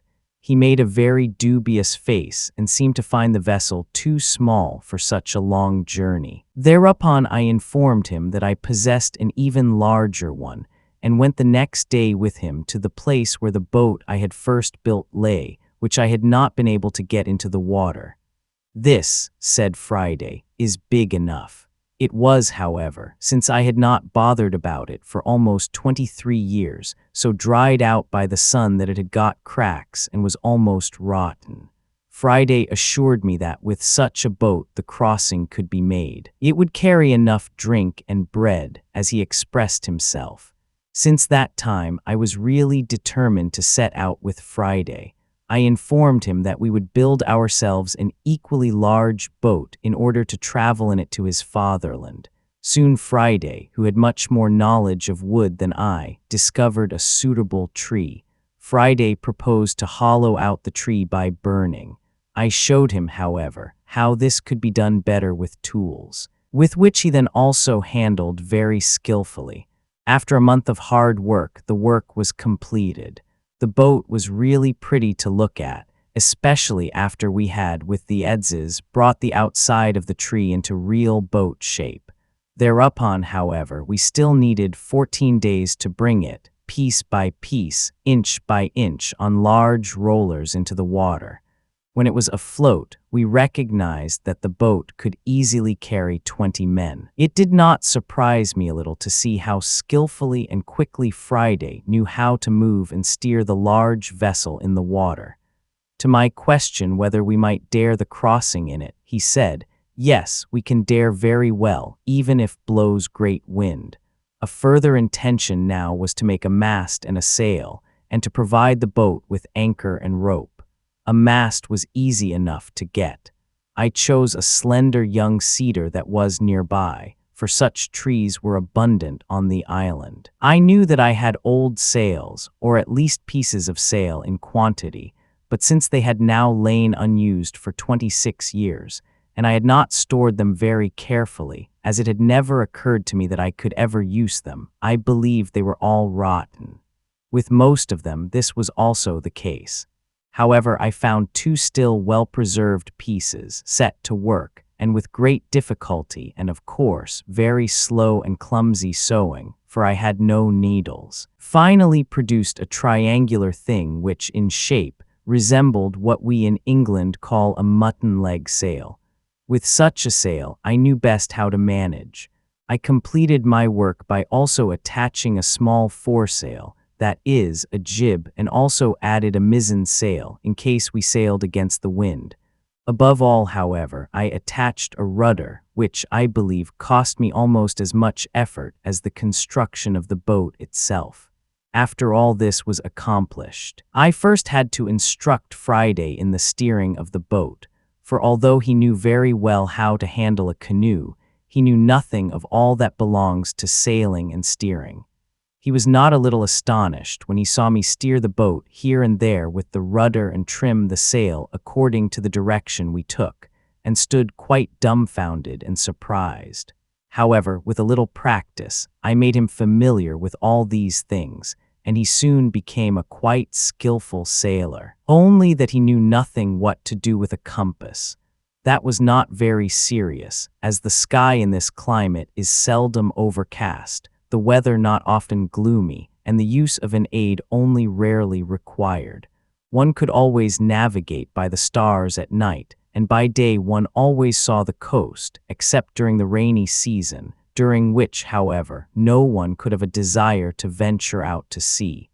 I had now entered the 27th year of my captivity, and yes, the last 3 years with Friday, I did not really feel imprisoned.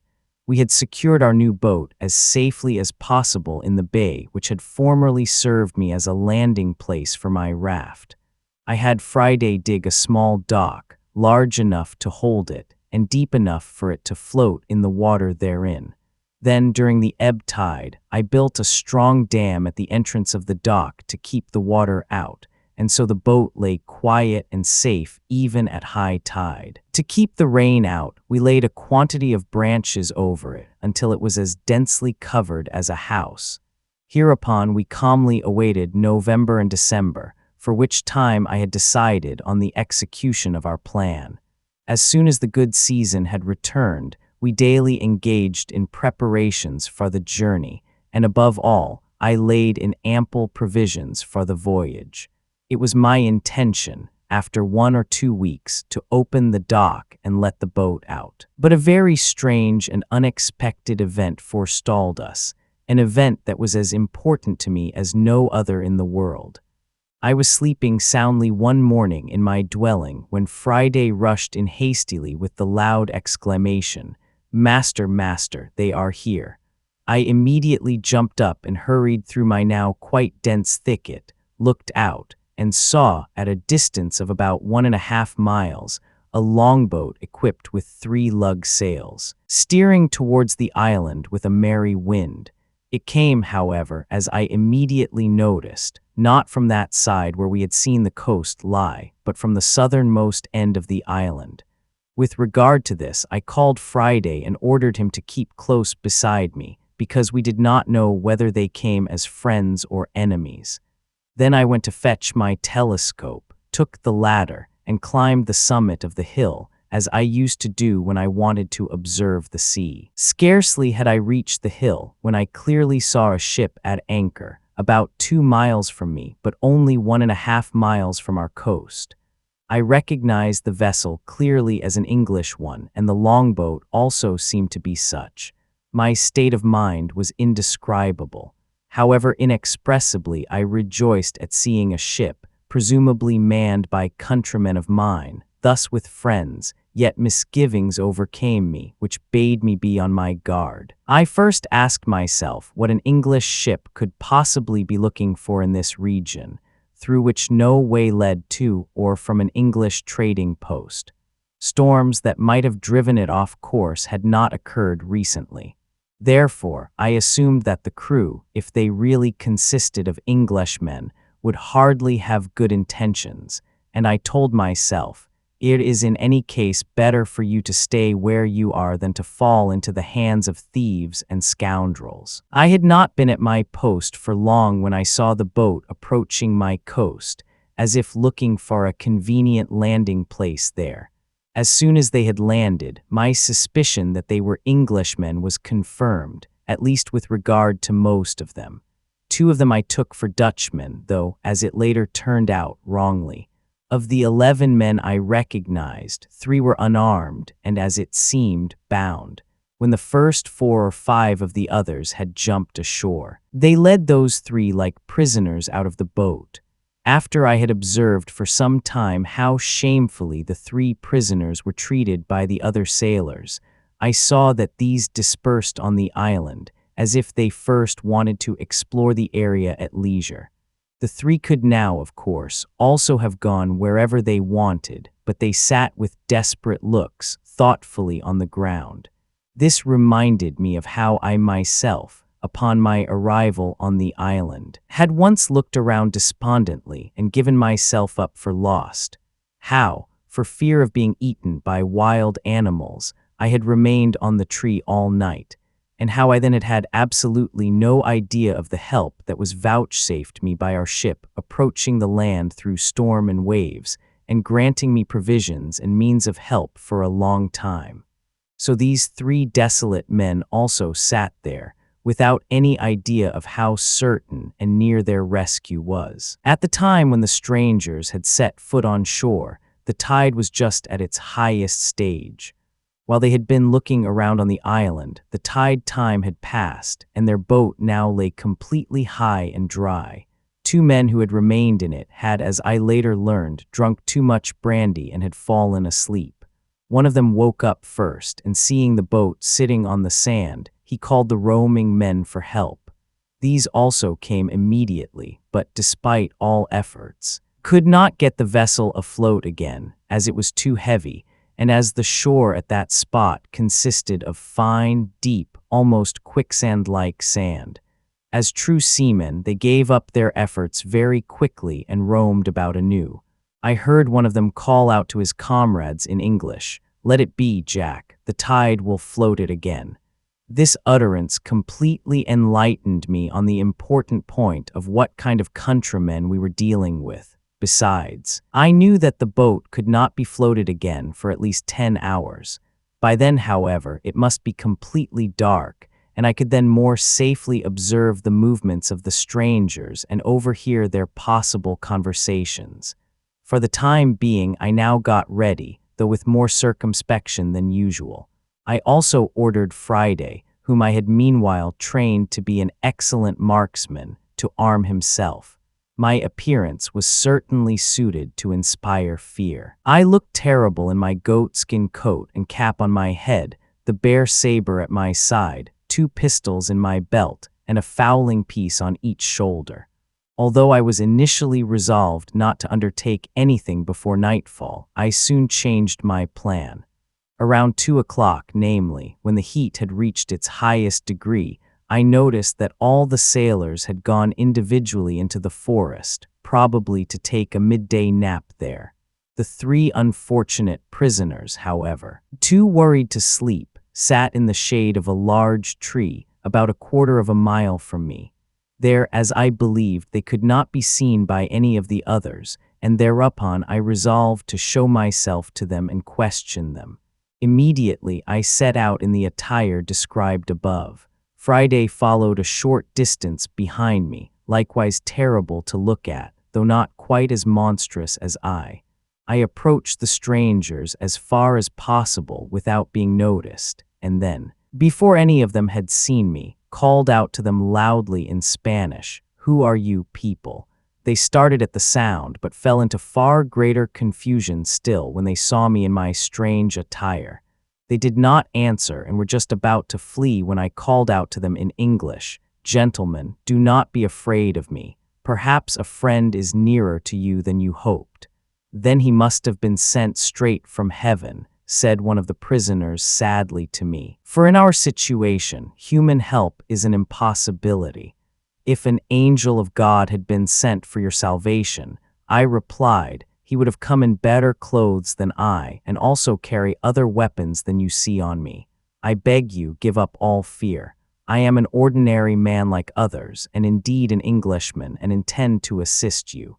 You see, I have only one servant, but we possess weapons and ammunition.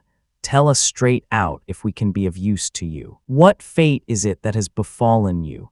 "To tell our fate, sir," said one, "would now take too much time. To put it briefly, sir, I was captain of that ship yonder at anchor, and my crew has mutinied against me. Only with difficulty were they dissuaded from throwing me overboard, and finally they have set me along with these 2 men, one of whom is my mate, the other one of my ship's passengers, ashore on this desolate island." "Where have these scoundrels gone?" I asked. "There they lie, sir," replied the captain, pointing to a thicket of trees. "My heart trembles with fear that they have seen us and heard you speak. If that is the case, they will surely punish us all." "Have they firearms?" I asked. "Only 2 fowling pieces, a third still lies in the boat." "Well then," I said, "leave the rest to me. Now then, let us first withdraw from the range of their eyes and ears so that they do not expect it, and then we can decide further." Thereupon, the strangers followed me willingly until the forest concealed us.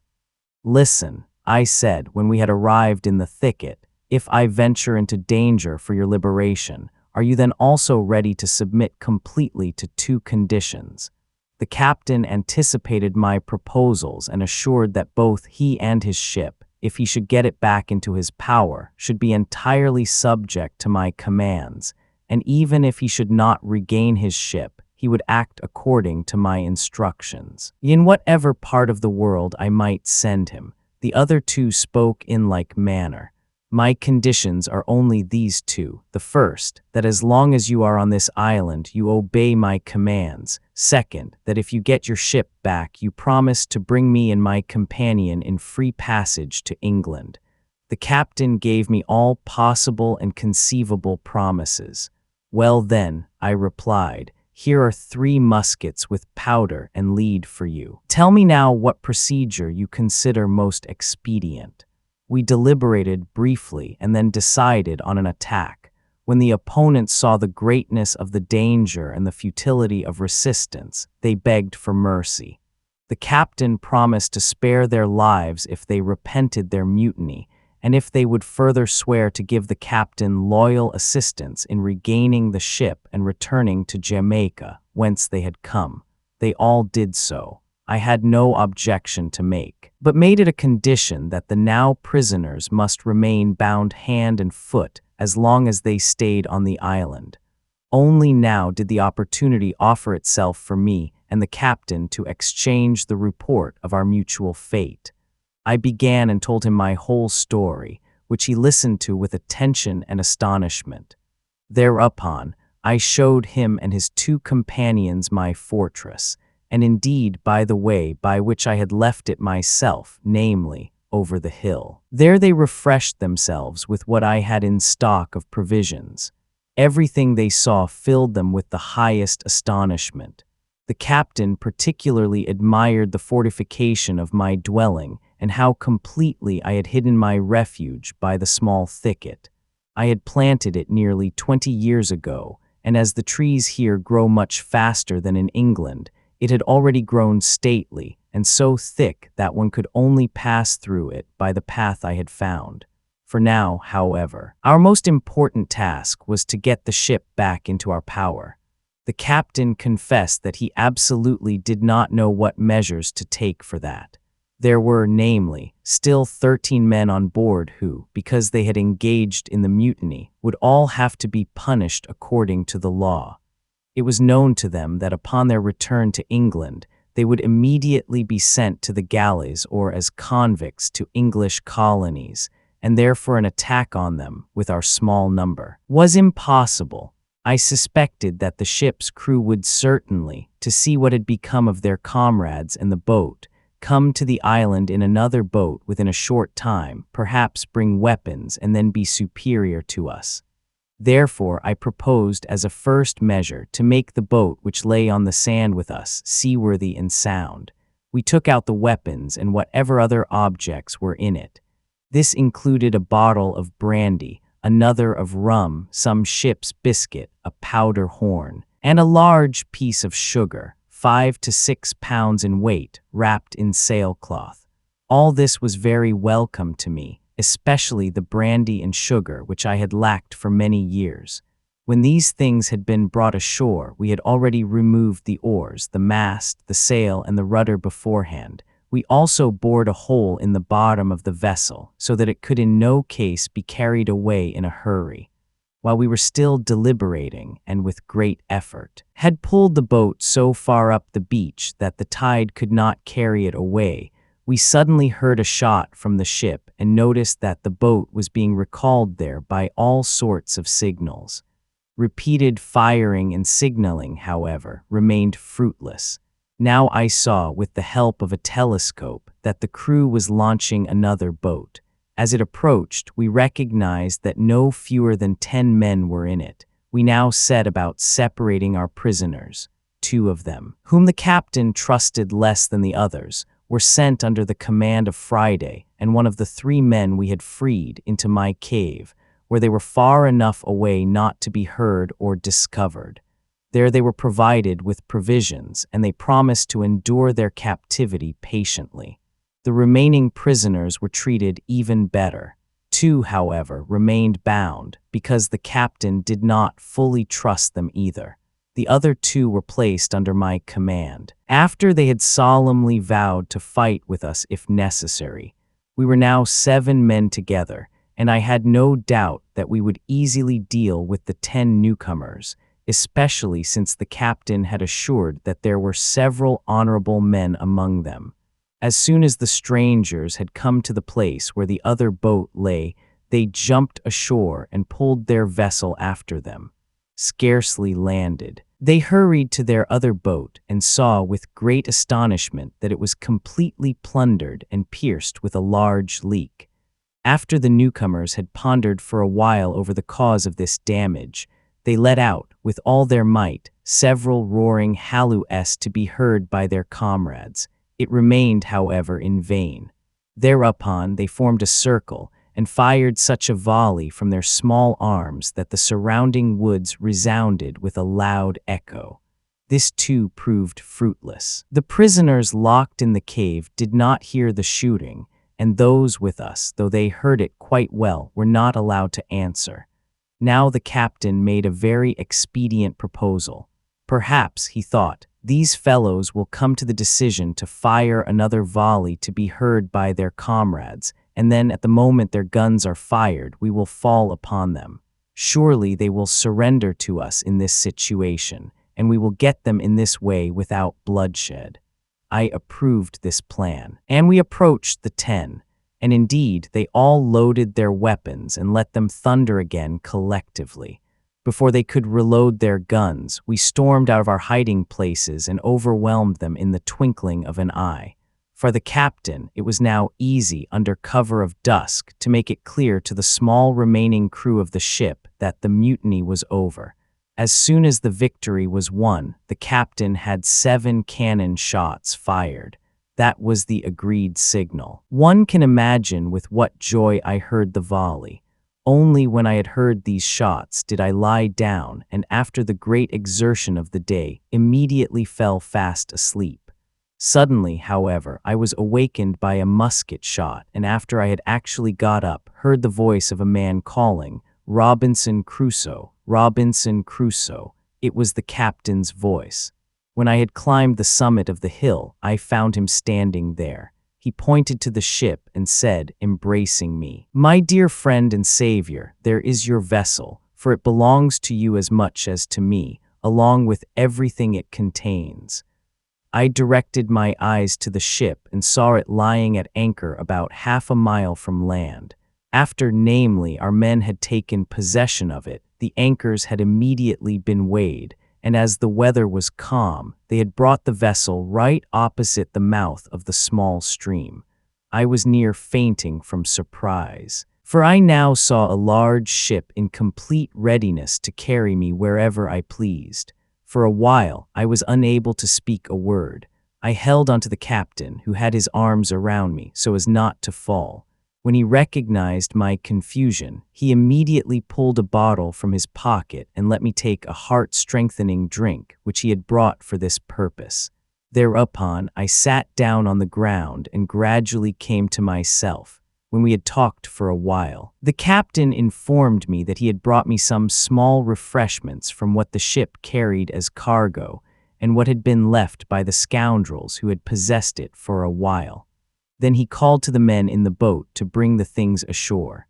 That was, however, a cargo so large as if I had no intention of sailing away with the ship, but as if I wanted to stay on the island and let the others go. There first appeared a bottle basket with excellent drinks. Furthermore, 12 quarters of salt beef and 6 quarters of pork, a sack full of peas with about 100 pounds of ship's biscuit. There was also a chest of sugar, another of flour, a sack full of limes, 2 bottles of lime syrup, and a quantity of other things. Then, however, and this was worth 1,000 times more to me than the rest, the captain had brought me 6 clean new shirts, 6 very good neckerchiefs, 2 pairs of gloves, a pair of shoes, a hat, a pair of stockings, and a very good complete suit, which belonged to the captain himself and was only slightly worn. In short, my friend clothed me from head to foot. Everyone can imagine how pleasant such a gift must have been to me in my situation, and yet no one can imagine how uncomfortable and embarrassed I felt at first when I had put on these clothes. After our mutual congratulations, and after all those good things had been brought into my little dwelling, we held counsel about what to do with our prisoners. It was, namely, to be considered whether we should take them with us or not. We decided to grant them their freedom, though with the catch that we would leave them on the island. The prisoners seemed extraordinarily grateful for this offer, and assured us they would far rather risk staying here than be punished in England for mutiny. So we let the grateful prisoners go. Now I prepared to go on board. The following night, however, I wanted to stay on the island still, and therefore asked the captain to go to the ship, put everything in order there, and send one of the boats to me the next morning. With the released prisoners, I had a serious conversation about their future. I told them of my arrival and my experiences on the island, showed them my fortifications, told them how I prepared my bread, sowed my grain, treated my grapes. In short, I pointed out to them everything that was important for life on this island. Then I gave them my firearms, 5 muskets and 3 fowling pieces. Furthermore, they received 37 pounds and a half of powder, for so much I still possessed, as I had used little more after the first years. I also described to them how I treated the goats, fattened and milked them, and how I prepared butter and cheese. I promised the captain to ask him to leave behind another 2 powder kegs, as well as some seed. After all this was taken care of, I went on board the next day. We prepared to set sail immediately, but did not weigh anchor that same evening. At high tide, we sent the boat ashore and had the promised items delivered to those left behind, to which the captain, at my instigation, had also added their chests and clothes. They accepted everything gratefully. I also encouraged them by promising that if it were in my power, I would send a ship to pick them up, and that I would not forget them at all. Upon leaving the island, I took as mementos the large goatskin cap I had made myself on board, as well as my parasol and one of my parrots. I also did not forget the money once salvaged from the shipwreck. It had lain there useless for so long that it had become quite black, and only after I had rubbed it a little could it pass for silver again. So I left the island, as I learned from the ship's calendar, on the 19th of December of the year 1686, after having spent 28 years, 2 months, and 19 days on it. After a long voyage, and after a 35-year absence, I set foot on English soil again on the 11th of June of the year 1687. So I have thus reported on the first part of my fateful and adventurous life, a life so rich in variety as the world will perhaps seldom be able to show. A plantation in Brazil, which, by the way, I sold, so that I came into a handsome fortune. One should now believe that in my now so good financial situation, I would not have wasted another thought on further ventures, and that would also surely have been the case, if not certain circumstances. Well, I was once accustomed to an unsettled life, had neither family nor extensive relatives, and also, despite my wealth, hardly any friends. Added to this was that after I had given up my plantation in Brazil, I could not get the memory of this country out of my mind and had a great desire to make another excursion there. Particularly vivid, however, was my desire to see my island once again. For almost 7 years, however, I postponed my plan to go to sea again. During this time, I first took care of my 2 nephews, the children of one of my brothers. I had one trained as a sea captain, and when, after 5 years, I saw him grown into a sensible, brave, and enterprising young man, I gave him a good ship and sent him out onto the world's oceans. It was precisely this young fellow, however, who later enticed me to new adventures. Meanwhile, I had settled down domestically in England. What is most important? I had made an advantageous and completely satisfying marriage, from which 3 children, 2 sons and a daughter, were born to me. When my nephew returned from a successfully completed voyage, my longing for distant lands and islands gained the upper hand and induced me to travel to the East Indies as a private merchant on my nephew's ship. This happened in the year 1694. On this journey, I also visited the young colony on my island. I found my successors there and had them give me a detailed report. I stayed on the island for about 3 weeks. Upon my departure, I left behind various necessary things for the support of the inhabitants, especially weapons, powder, shot, clothes, tools, and the like, as well as 2 craftsmen whom I had brought from England, namely a carpenter and a smith. Besides, I divided the island among the inhabitants and reserved for myself the property right to the whole. After I had put all this in order and obliged the inhabitants not to leave the island, I took leave of it. Later, I sent them from Brazil 5 cows, including 3 pregnant ones, as well as some sheep and pigs, which on my next visit to the island had multiplied considerably. Of this, however, as well as of some very strange events that I experienced on my further voyages 10 years later, I will perhaps report again in the future.